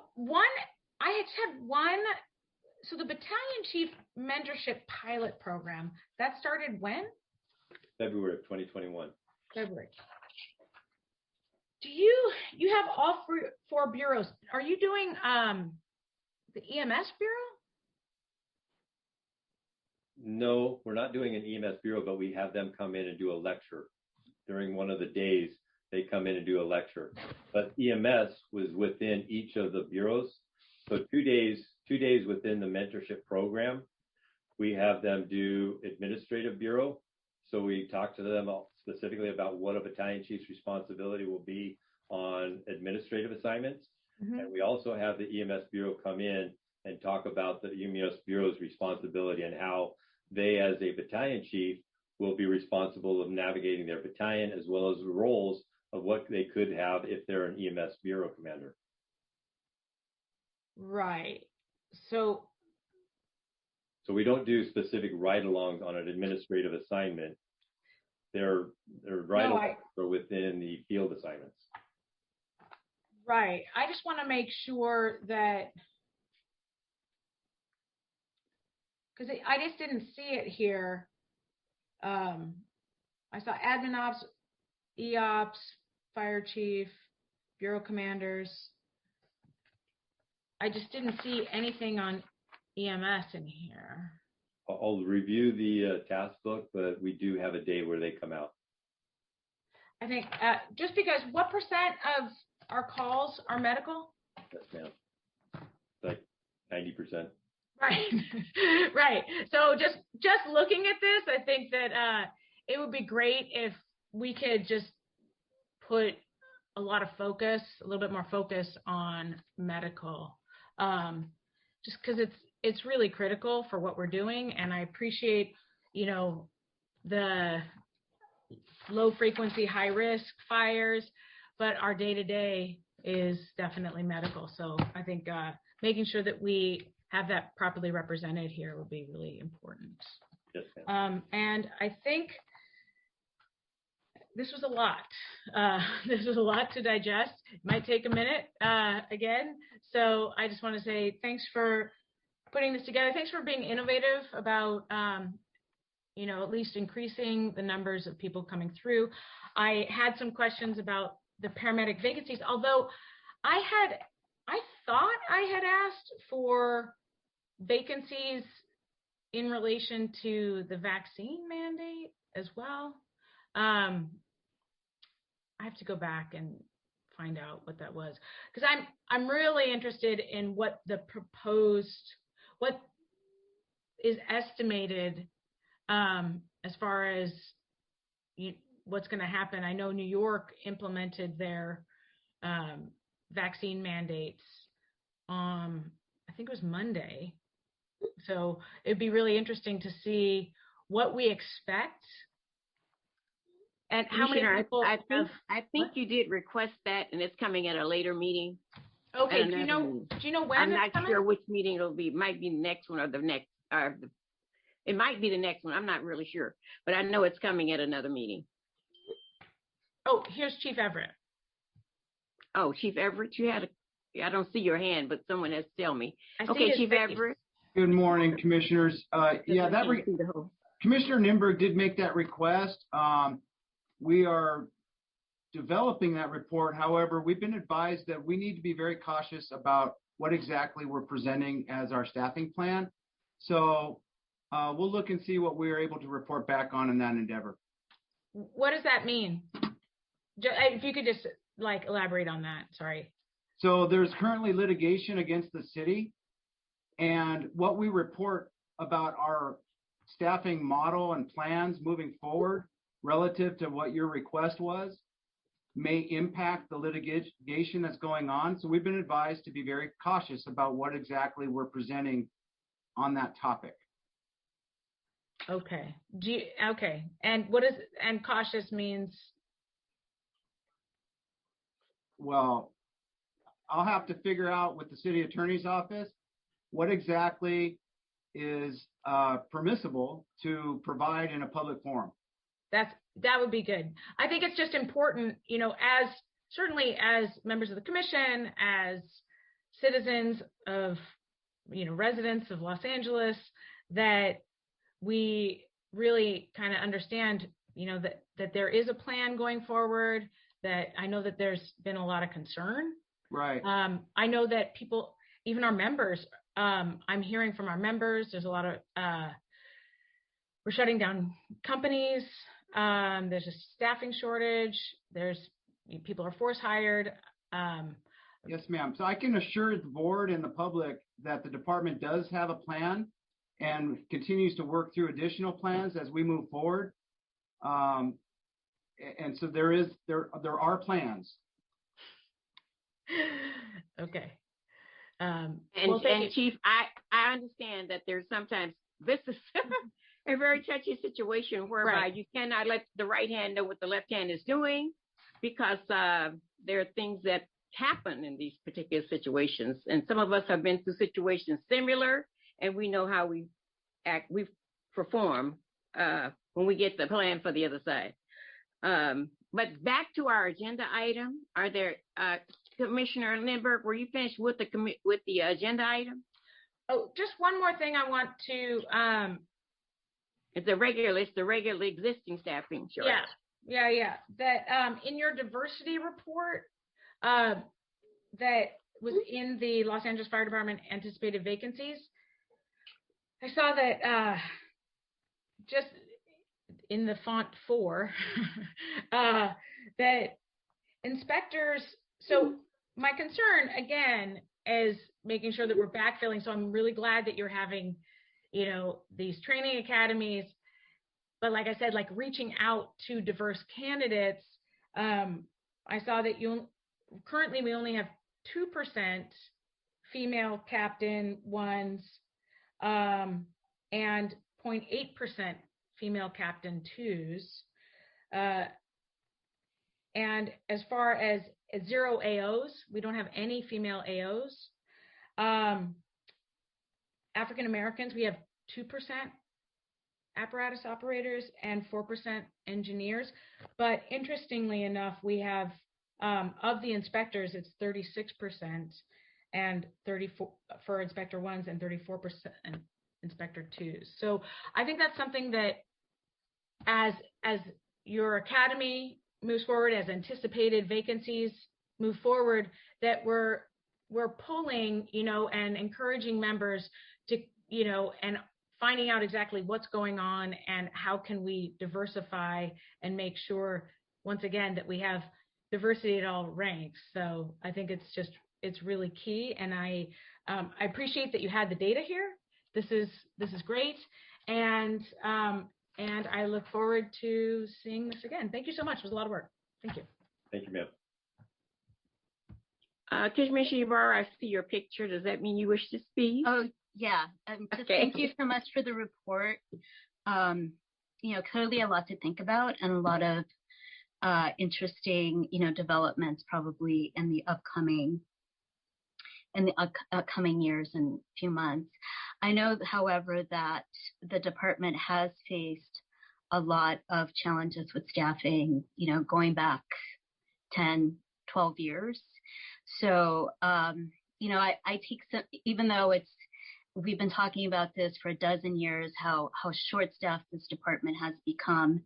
And we thought we were like climbing out of the hole, and we are, and, but there's still like remaining challenges. I just just for the sake of the public, reiterate that because you've learned to live with this short staffing for so long, that I have a confidence that we're going to figure this out. Come with what may, hoping for the best, but just come what may. Like, I know that, we're trying to do the best, and, we'll figure it out, because we've been doing that for the past dozen years, and the public should have some confidence that we're going to do that now. Thank you, ma'am. And I think that we'll always suffer from the 5 years when there was no hiring. That's always going to affect this department. Absolutely. But thank God we have the support of Mayor Garcetti, and we are moving forward. That's really great. Thank you, Chief Hassan, for that report. Were there any other comments from any other commissioners? I don't want to cut anyone off. Okay. Thank you, Chief Hassan, for the very thorough report. Thank you, ma'am. And thanks for all the work that you're doing. Thank you. Okay, so now we need a motion to receive and file. Is there a motion to receive and file item BFC 21-102? So moved. Is there a second? Second. Okay, there's a second. It's been moved and second that we approve, that we receive and file BFC 21-102. Ms. Gomez, would you do a roll call?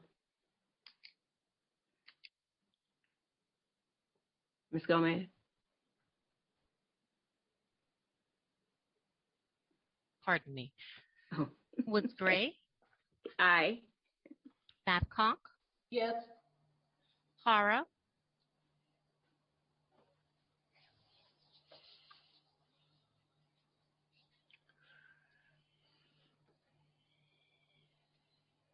Aye.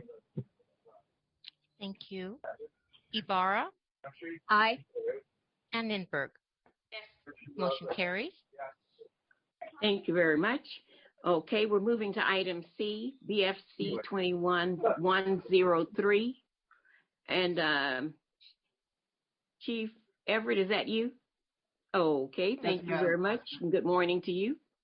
Good morning, Madam President, Commissioners, City Attorney Nguyen and Leticia, Graham Everett, Deputy Chief, and I serve as the Chief of Staff. So before you is a report requested by Commissioner Ninberg about members that live out of state. And just to kind of quantify where the data comes from, this is current as of September 22 of this year that we pulled from our human capital database. This information does fluctuate here and there. But this was the data provided on that data pull from that day. In your report, you'll see, we started looking at this in about June of 2020. On the premise that we were hearing anecdotally of a lot of people leaving the area, and we were concerned that there were maybe a strain on department members, their families, our ability to hire for voluntary overtime or coded assign, maybe diminish our availability for large-scale emergencies and catastrophic events, things like that. And also perhaps the lack of availability for folks to work administrative duty or projects. So we started looking at this back in 2020, and we got a city attorney opinion on, because there is no rule against it in the charter. So city employees, fire department included, do not have there's nothing in the ad code, nothing in the charter that does not allow someone to live outside of the city or the region as long as they show up for work. So we checked in with the city attorney's office. They provided us an opinion back in November of that same year that the city it is legal to impose such a residency requirement. However, it would require a charter amendment. There's a couple of ways to get a ballot measure together for a charter amendment. But again, we would be pushing that probably not just for the fire department, it would probably impact public safety departments and perhaps all city employees. So that's kind of the background on where we were and what it'll take to change it if that is the desire. The statistics that came from it, on September 22nd, we had 115 members living outside the state of California. The request from Commissioner Ninberg was to calculate basically how long it would take them to drive to their place of assignment from their residence, their reported residence. And so the following pages of stats actually show, we calculated it basically at 55 miles an hour, and anything over 16 hours we turned into days. So you can see from the stats what it would take to get here from Alaska or from Texas or wherever. So as I mentioned, there's really no rule against it at this time. We do track it. It currently is something that we keep our eyes on. But again, it's not something that there is a charter or admin code restriction on. But there is case law that says it is something the city could do if in fact it wanted to. So at this time, I'll take any questions you may have, and that's what we have for the report. Oh, thank you, Chief, very much. I think the most amazing part of that report was that we have like 500 people that live in LA City. I mean, a little less. That was shocking. Oh, my goodness. Okay, are there comments or questions from other commissioners? Yes. Hi. Yes. Thank you, Madam Commissioner Ninberg. Yes. Yes. Thank you for putting this together so quickly. I appreciate it. Yeah, it's 15% of our firefighters live in the city. I mean, look, I understand it is expensive to live here, and that is understandable. So I think having residency outside, in LA, LA County, Orange County, Ventura, Riverside, even, I could see as definitely, understandable. I definitely am concerned that we have 36 members that live in Idaho and 10 members that live in Tennessee. I think that's disconcerting. Also, in a lot of those areas, just culturally, it's just very different. Even, look, culturally in different parts of California, it's different than it is here in Los Angeles. So understanding, having cultural competency, for the people that you serve is going to be key. And I think that that is important. So when you wrote out like the issues, did you see that there was like a strain on department members and their families, Chief Everett? No, ma'am. That's just kind of based on our concerns of any strains that may be there for members. We've heard some anecdotal stories here and there, but there's really no measurement that we use to determine that department members are strained one way or the other. But it is something that we were addressing as we looked at this. The reasons why we were looking at it was stuff that we were hearing and concerns that the department had. Sure. So, look, without doing a survey, without actually, understanding, I think that, and taking actual measurements, I think that, so there really this was just anecdotal, like you said, correct? Yes, ma'am. We didn't do any surveys to determine people's stance on it internally. These are concerns that we have, the department has, just to make sure that we have staffing available when needed and when they're supposed to be on duty. But that's kind of the basis of our request to the city attorney's office, was because if there is a charter amendment to make a change, there needs to be a justification as to why this is a requirement that's needed to be made. Mm-hmm. So based on that, we provided the city attorney's office to say, hey, these are some concerns that are on our radar, and we just want to investigate whether or not it's feasible. So what are the steps? What is, you said get a ballot measure, city attorney said we could do it, but it's legal to do it. Yeah. Right. It's legal to do it. What is the department's stance on it? What is the department's stance on this? Well, again, if a charter amendment were to go through, it would impact more than just the fire department. So it's really a political stance, or it's really a city stance on the topic. We don't know where other city departments fall into this concern, if they have a high level of concern or not. So I think initially there would need to be that kind of information being passed around to other city departments to see if it's a concern, because otherwise there probably would not be support for a ballot measure, or there may be, depending on the results of those inquiries. In terms of an actual charter amendment, there's a couple of ways that a ballot measure can be had, and it's either through a petition of 15% of the voters, or by city council motion. And then a lot of those things require days notice in advance and things like that are spelled out in the ad code. Okay, so it's either like 15% signatures, or the city council can vote to put it on the ballot. Right, and I don't have all the details, but there are a couple of ways to get a ballot measure together, and there are timelines that must be met so the voters have sufficient time to review what exactly the measure is about. Right, that I understand. It has to go, I'm sure there's, hearings and whatnot, so absolutely. But your stance as the administration, do you see this residency as problematic, as not problematic? You said you don't have, I'm just trying to figure out Yeah, you're living it, so. You know, with the numbers are what they are right now, we're monitoring the numbers. Obviously, there's no rule against it.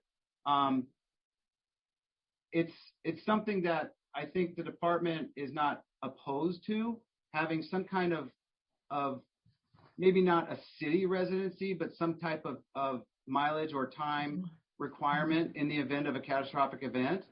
And so, you know, I think that we've had those types of discussions, and the chief has his viewpoint. He has his hand up. So, yes, thank you, Chief Everett. Commissioner Nimberg, I feel I better weigh in on this. We looked at this some time ago, as Chief Everett stated, and we didn't know for sure the exact number. And like he said, the number changes as people move throughout the region. My number one concern is that unexpected catastrophic event that we have to recall people. We live in earthquake country. This report shows us that as of late September, we have 115 people that live out of state. Now, I thought about in my career, how many times have we had catastrophic events? And I thought a Northridge earthquake, civil unrest, 2 or 3 times. So we have to balance the possibility with the numbers and the impact of the rest of the city workforce. So our step at this time is to gather the information, have discussions with council, mayor's office, and decide what is the next step forward. And your recommendation would be? Well, I want to see what everybody's perspective is. We also have to talk to our labor unions to see the impact on them. And collectively, we have to come to a conclusion, what's in the best interest to protect the people of Los Angeles. Right, exactly. I mean, we want to, like, that's why we're here as a commission, making sure that we're protecting, you know, taxpayers and residents as well, and making sure that we're running as efficiently and as effectively as possible. So one other thing, and I don't know if this is a Chief Everett question, but it could be a Chief Terrazas question. Is this self-reporting, this information? How does this, because, you know, there's a lot of room, there's a very, I think someone mentions a very gossipy department. I've been told there's 2 or 3 people that live in Hawaii, but I don't see Hawaii on here. So is it self-reporting? Can people say, okay, well, I have, you know, I stay in an apartment here, I stay with my family here, but actually I live someplace else? Is that a possibility? It is self-reporting. We do have a rules and regulations which mandates that members report change of address. We do not follow up in investigations. We take them at their word. That's where they live. Okay, so it is just self-reporting, and it's okay. Yes. Okay. Yeah, that is. I look forward. What are the next steps? Are you going to council? Are you going to the administration to discuss this? What are next steps? Are you studying it? How is this? And are other departments studying it? I don't know what the next steps are. Our plan was to present it to commission, get your take, and then to have discussions with council and the mayor's office, and to assess at that point, after we got everybody's input, the next step after that. Okay. I mean, I think this is really great data. Somebody, you know, I spoke with a firefighter, and they said, you know, they had never seen it all written out like this. So it's good to have this information, you know, that it's going to take 4 days driving. And that's just hoping that, you know, yeah, there's no long gas lines, or, you know what I mean? Like, who knows what could happen? Making sure that people are, if we have to recall them, that they're here. And once again, also the cultural competency, which is, you know, as the world or this country gets more and more polarized, it just becomes more and more concerning that we make sure that people actually have cultural competency for those that live in Los Angeles. So. Okay, thank you, Commissioner Nenberg. Hi. Yeah, Commissioner Babcock, I remember you had requested information in this particular area. Did you have any comments that you wanted to make? Not at this time. Actually, one question was, historically speaking, have we ever gone to council on this issue before as a commission, or is this the first time this issue has been brought up? To my knowledge, we've never gone to council on this issue. The trend appears to be increasing. That's why we ran the report initially, but we didn't have the facts until we got this report. So this is kind of uncharted territory for us, but I think it's prudent to take the steps that we're taking. Commissioner, I think it would also be a good idea to investigate. There was a time when LA City had this requirement, and you might investigate why did they change. I'm not sure why they changed. I was shocked when I learned they had changed. But that is something to look into as to why did they change and what led to what we have now. Commissioner Ibarra. Thank you. So I just want to add a couple of comments to this and some questions, because I think the Chief Everett and Chief Terrazas are being a little bit, are sort of understating how much of a problem this has been. I mean, this is something that comes up periodically that I've heard from other people on command staff, that this is a problem, anecdotally, but that, people who don't live close by to Los Angeles, and I understand, living in the city is expensive, but people who don't live regionally, have less investment in their positions sometimes, and it's hard to hold them accountable. It's hard to have them fill in for when we need people to do overtime. So I think it's a huge problem.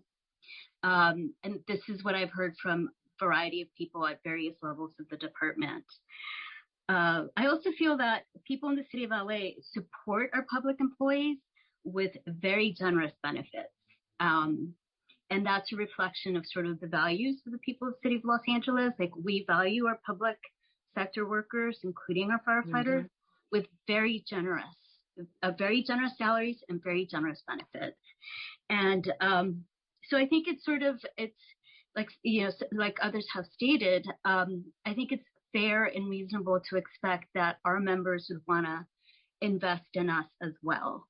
And it's disappointing that they choose instead to take their tax dollars and invest in the places that are culturally very different from us, including, for example, on issues like vaccines. So there has been some reports about the fact that some of the leaders of Freedom for Firefighters, for example, the majority of the board of that organization live outside of California. So that's a very stark contrast. And so I just want to reiterate, this is a big deal. They need to have some cultural competency. They need to invest in us. We generously invest in them, like nobody else. At the same time, I do see some, just from the report that we have here, that there is two big legal impediments. One of them is, I hear all the time, this is a negotiation with UFLAC. And then second, because it's conditions, blah, blah, conditions of employment. But second of all, which I think is the more serious one perhaps, is the charter, because we can't lead, that would be a political campaign, which this government entity can't lead. So it would have to come from, some political organization, perhaps UFLAC, if they get on board with this, doubtful, but perhaps they're a political entity that can lead such a campaign. I doubt that they would, but somebody else in the city would have to lead this. And as one of the things that you just said, which I didn't see in the report, which I think is a big deal, is that it's going to impact other departments. So who else is going to, once we start circling around here, it's going to be a big can of worms. because a lot of people don't live in the city. But most people live regionally. Even if they don't live in the city of LA, they live somewhere in Southern California and are a short commuting distance. Mm-hmm. So I just think there's a lot of complications. I feel strongly about this because I think that we're seeing the cultural divide about how, and also the political and economic divide of us investing hugely in this department and in our members, and our members not investing back in us. So I think, we need to think about it. It's not going to be easy either way, but I think it's a conversation worth having. And it's also like not overstepping too much on the city council, because they have their own political issues that they sort of need to figure out about this.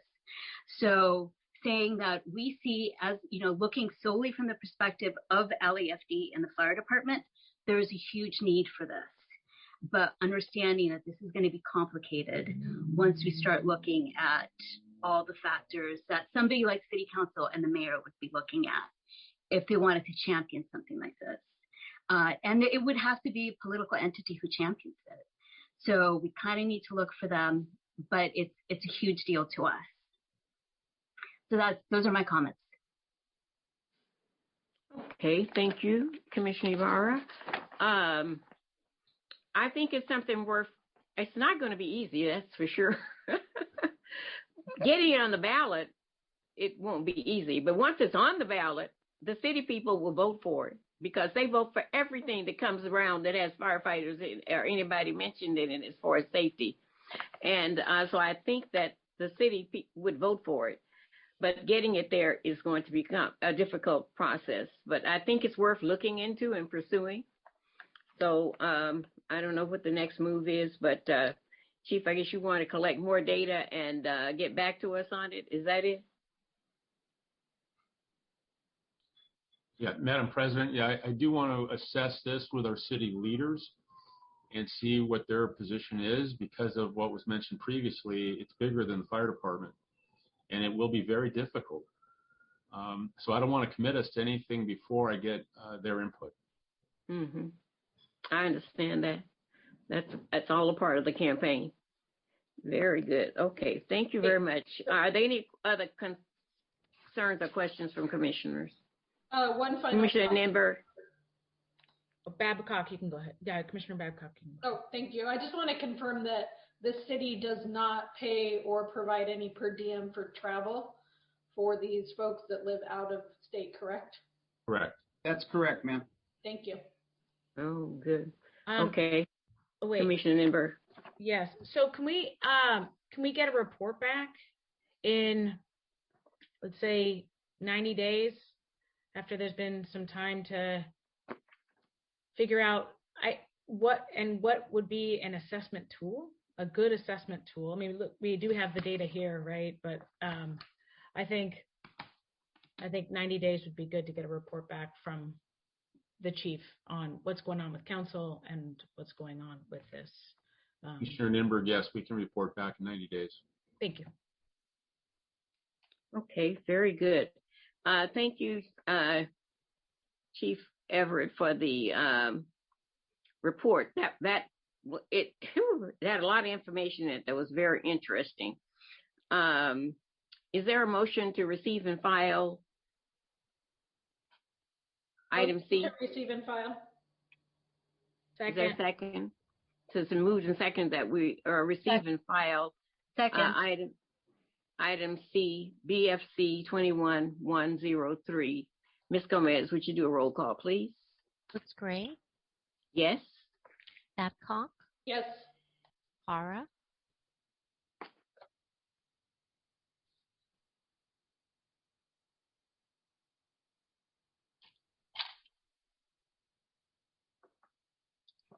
Dr. Hara's muted. Yes, we have to request, and then he has to unmute himself because I don't have that ability. I've requested for you to unmute. Dr. Hara? Aye. Thank you, sir. Ibarra? Aye. Ninberg?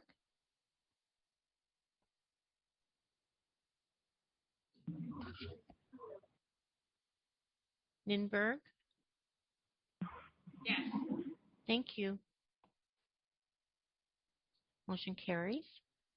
Okay, thank you very much. Moving on to item D, 6D, BFC 21-104, paramedic vacancy projections.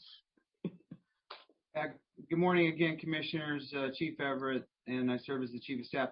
So in this report, you'll see this usually quarterly, and it comes through. Normally it's on consent. However, we put it on the regular agenda in anticipation of any questions. Kind of a caveat similar to Chief Hissong's report earlier. This information is strictly brought from projections from our drop data.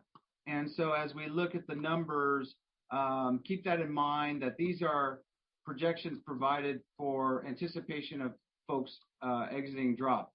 It does take into account promotions and also recruits that come through the drill towers that already have a paramedic certification, and also our paramedic students when they graduate. And it takes into those accounts. We monitor these numbers almost I think it's a weekly report that we get. So we monitor this all the time.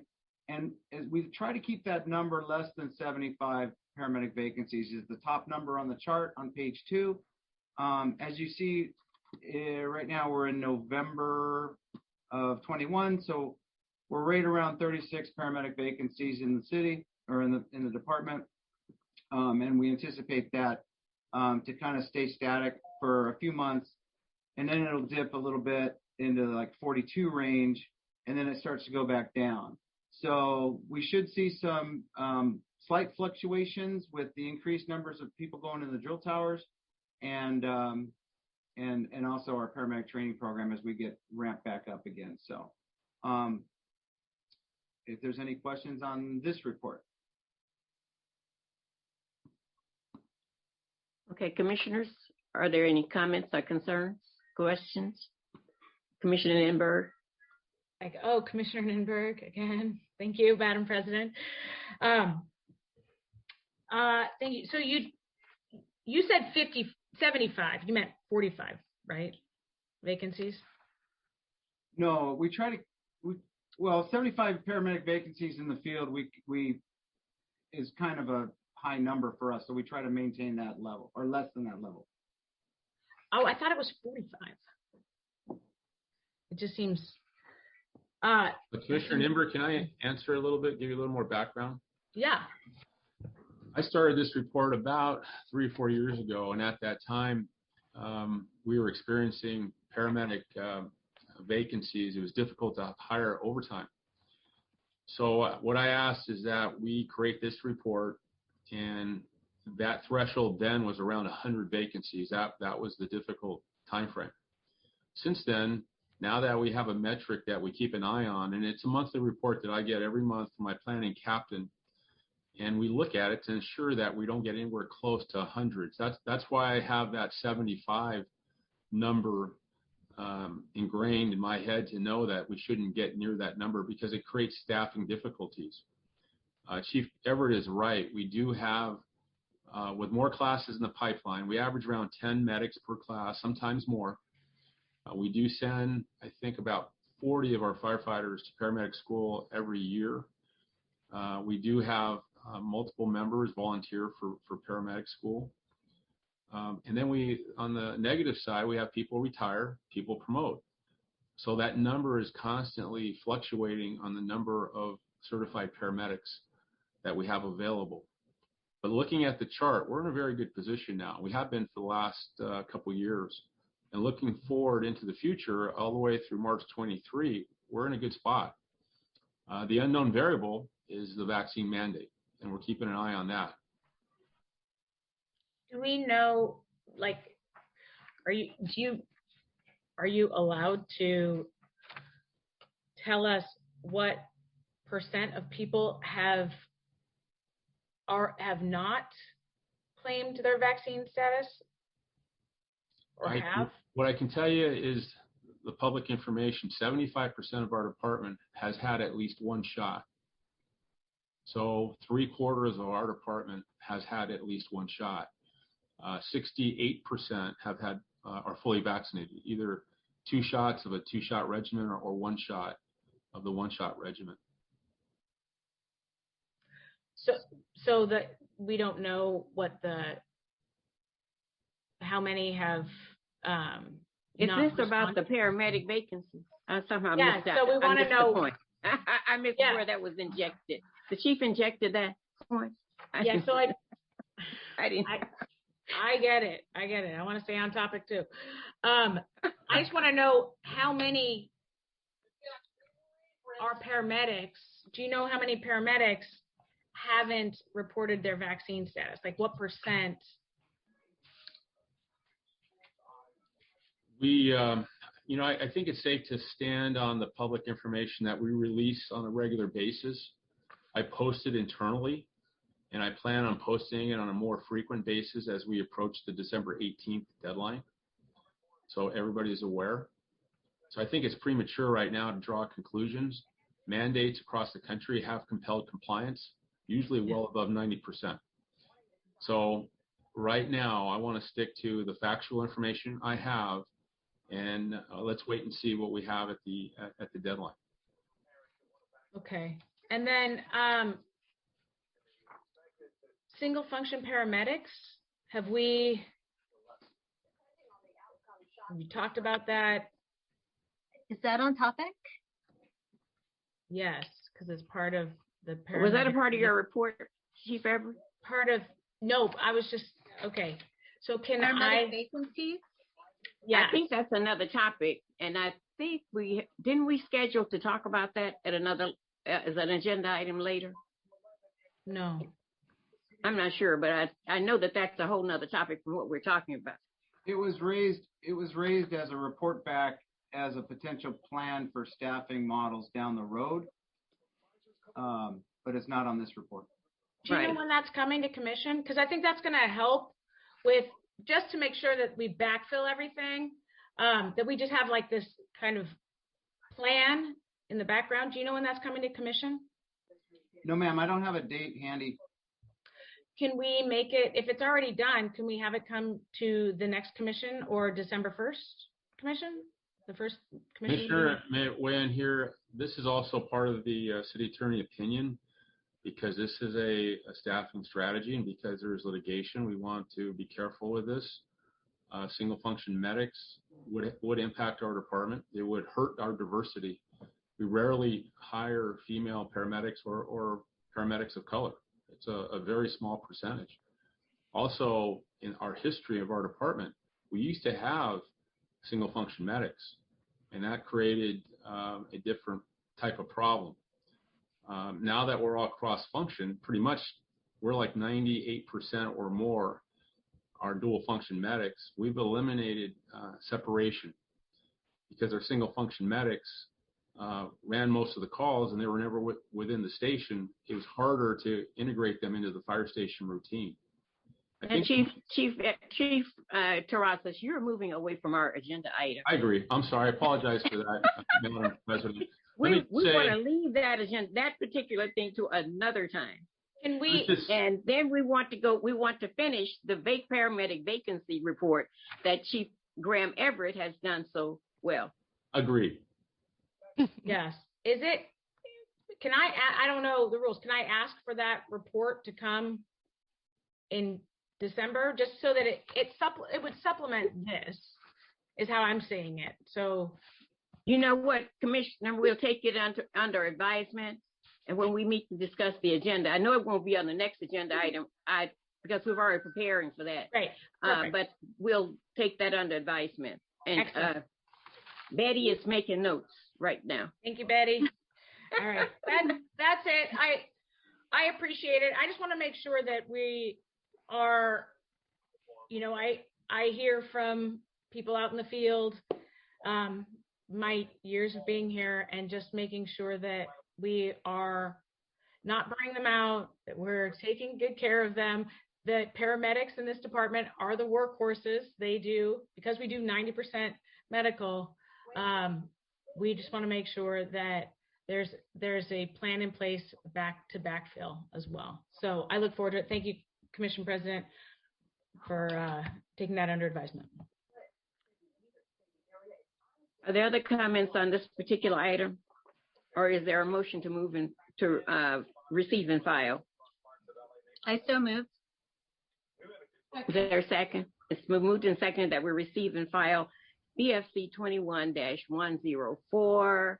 Ms. Gomez, would you do a roll call, please? Woods Gray. Yes. Babcock.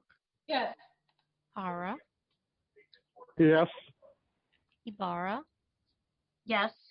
Ninberg. Yes. Motion carries. Okay, and now we're at item E. It's a verbal report by the department on the standards of cover update. Good morning, Madam President and Honorable Commissioners. I am Battalion Chief David Perez. I'm currently serving as the commander of the planning section. Welcome. Thank you, ma'am. I'm here to give you your update on the Standards of Cover project. It's one of the projects that we're managing here out of this office. Standards of Cover, as most of you know, is an objective assessment of the city's fire service needs and compared that to the any gaps that the department currently has in meeting those needs. And then the final step of the project is to produce a report that will be a roadmap to get us to fill those needs and prepare the department for the future. We originally had a RFP written back in 2014 for this project, and council at some point decided to ask us to review it and rework it with more input from our stakeholder groups. We did that and resubmitted the RFP in 2019. It was approved and published. And in June of 2020, we awarded the contract after reviewing 3 potential candidates. We awarded the project to Citygate Associates. And in July of 2020, they began work. The first part of the project involves collection of a lot of data, working with a bunch of different city departments. We worked with, among others, Department of City Planning. They're giving us the projections, population projections, and land use projections going into the next 20 years. We also worked with LADOT and Caltrans for roadway and traffic projections going out for a few years, and also the Bureau of Engineering for fire station locations and possible future locations. The fire stat section provided 3 years of response data covering all of our incident responses, and it was probably the most data that Citygate's ever seen on a single contract. They've been working through all of that data, as well as conducting interviews with key people in the department and across the street to get a better sense of what the data shows and what their, how that ties to the city's needs.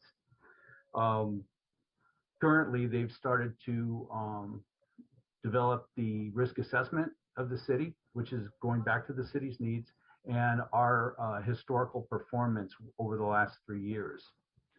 Their intent, and obviously what we really are looking for, is that they develop a report that will inform our decisions for future resource additions or movement, and the locations of where new resources would go, such as new fire stations or existing stations, as we move forward looking at the data of where this department will be in the future.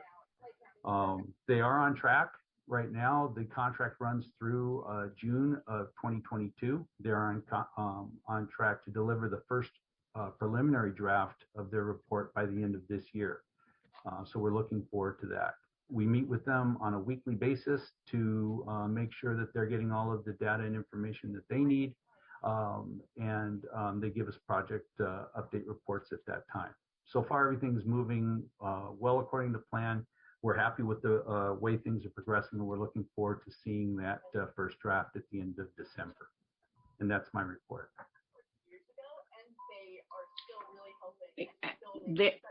You're looking forward to them giving you an update. Did you say before the final thing is in June 2022, but you'll get an update when? We will get the first draft of the first preliminary draft of the Standards of Cover report will be in the end of December. At the end of December. Yes. Now, and at that time, is there information you can come back and share with the commission, or in January? I don't know personally. I don't know what the first draft of the report will look like. I imagine that would have to be something that the fire chief in consult with the city attorney would have to decide if it's something we can bring to a public forum. I'm not sure about that. If we can, certainly we would do so. Okay, we'll look into that. Okay, Commissioner Ibarra, I see your picture, your face, so I think you want to speak. Yeah, I just want to thank you for the report, the verbal report, and also just remind people that this has been like a 10-year process of trying to get this done. It's also been a really long slog with UFLAC and trying to get them to understand that this was needed and trying to get them to be supportive of this. And it took a lot of work over the course of 8 years. And happy that, they're finally supportive of, they understand that this is necessary. We're probably the most understaffed department in the country by far. And I'd be shocked if the report finds anything different than that. And just, happy that it's progressing. This is slow. We want the report to be methodical and well done and thorough, and because it's going to inform the shape of this department for probably generations, because we're not going to do this again probably for another 10 years, maybe longer. So I just want this to be the best process possible. So happy that we're finally coming to this point where we're going to have this report that we've been looking forward for so long. So thank you. Thank you. Commissioner Nimberg, I see your picture. Do you have questions or concerns? Yes, I just want to say thank you. This is, and I definitely want to echo what Commissioner Ibarra said. We are woefully understaffed. We have the same staff, the city's grown, and we have the same staffing numbers that we've had for, 10, 15 years. So it is critical. It will improve the service to the city. Likely, if you compare our department compared per capita to New York, you can just see how many people, I think they have 10,000 firefighters and we have 3,500. So the cities, it's a big difference. So I think that I look forward to seeing you come back and hearing what the results are, certainly even preliminarily. And also, do you know what they're looking at specifically? Are they looking at any alternatives to like full fire stations? Are they looking at medical satellites? Are they looking at, do you know what the scope is? And yes, please. Yes, ma'am. They've been given free range to look at any possible option, including EMS only type stations, and any other possible considerations. They're also taking a look at some of the innovations that we've already implemented, such as the cycle teams and the APRUs, to see how effective those are and to see if those are programs that we can continue into the future and provide, a path forward with those as well. So they have very wide latitude to come back with recommendations across the board.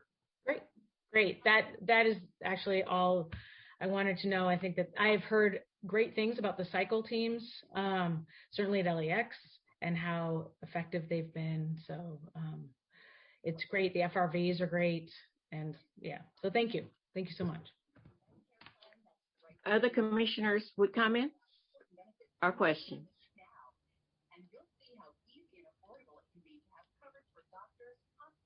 Okay, and we did this as a verbal report, but later we were expecting to get a written report, but we did it quickly to get the verbal report. So what was that about the written report, Chief? Yes, ma'am. So the expediency of getting you a report brought in the verbal. However, we'll follow it up with a written, especially at such time that we get some information back from Citygate. Okay, it was the timing. It was the timing issue that we. Yeah, that's why I remember we did it quickly so we could do it, and then we was okay. Very good, very good. Is this report binding on anybody once it's completed? Are the recommendations binding? It's not binding, but it is extremely helpful when we are asking for resources from council in the future. It gives us that objective basis upon which to make those resource requests.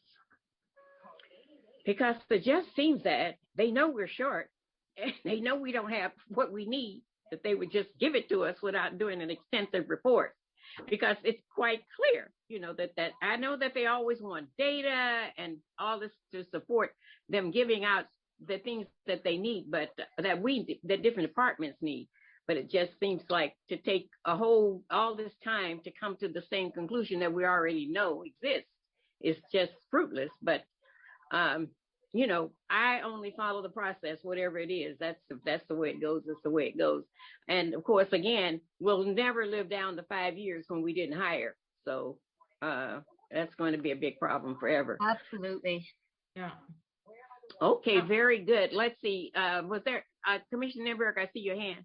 Yeah, I just have, sorry, I was just thinking about it, going back to some of the prior reports. You're doing the entire survey, right? So you're doing, you know, what we need in every department, correct? Yes, EMS, fire. Yes, ma'am. You're doing pilots, you know, water rescues, whatever, arson.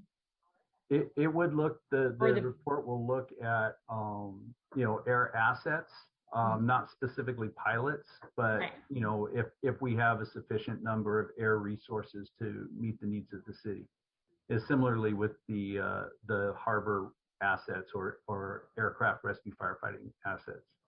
Okay, and arson and fire prevention bureau, you're looking into that as well? I don't know how much they're looking into arson specifically. Certainly it is the need of the city, so they will probably look at it in some way. I'm just not sure yet what that will look like in their preliminary report. Okay, but they are looking at it. That's part of the package. I can't say that for certain, ma'am. I don't know for sure if arson was part of the scope. It's typically more about response resources. But I can look into it and see if they are, or, you know, prompt them to take a look at it if the data, if there's data that can support a conclusion that they would make. Yeah, that would be great. That would be fantastic if we could get that, making sure that we have enough resources, you know, and also fire prevention, making sure that we have enough inspectors. The quality of inspection, I mean, we have great inspectors, but, you know, we also have people in the field and making sure that we are providing the best services. So that would be fantastic to have them added as well. Yes, thank you. Okay. Is Chief Perez? Yes, ma'am. Thank you very much for the report. Yeah. You did an excellent job, and we appreciate that. And we look forward to getting the written report. Thanks so much. Keep up the good work there. Okay. That is the last item on our agenda. So is there a motion to adjourn the meeting? So moved. Second. Okay, it's been moved and seconded that we adjourn the meeting. All those in support, say aye. Aye. Aye. Okay. We have to do, wait, just making sure. Oh, we have to do a roll call? We have to do a roll call? Yes, you technically should. We do? Oh, well, I thought the meeting's just going to continue. Yeah. Okay, very good. Ms. Gomez, would you do a roll call on the last motion, please? That's great. Aye. Babcock? Yes. Hara? Aye. Ibarra?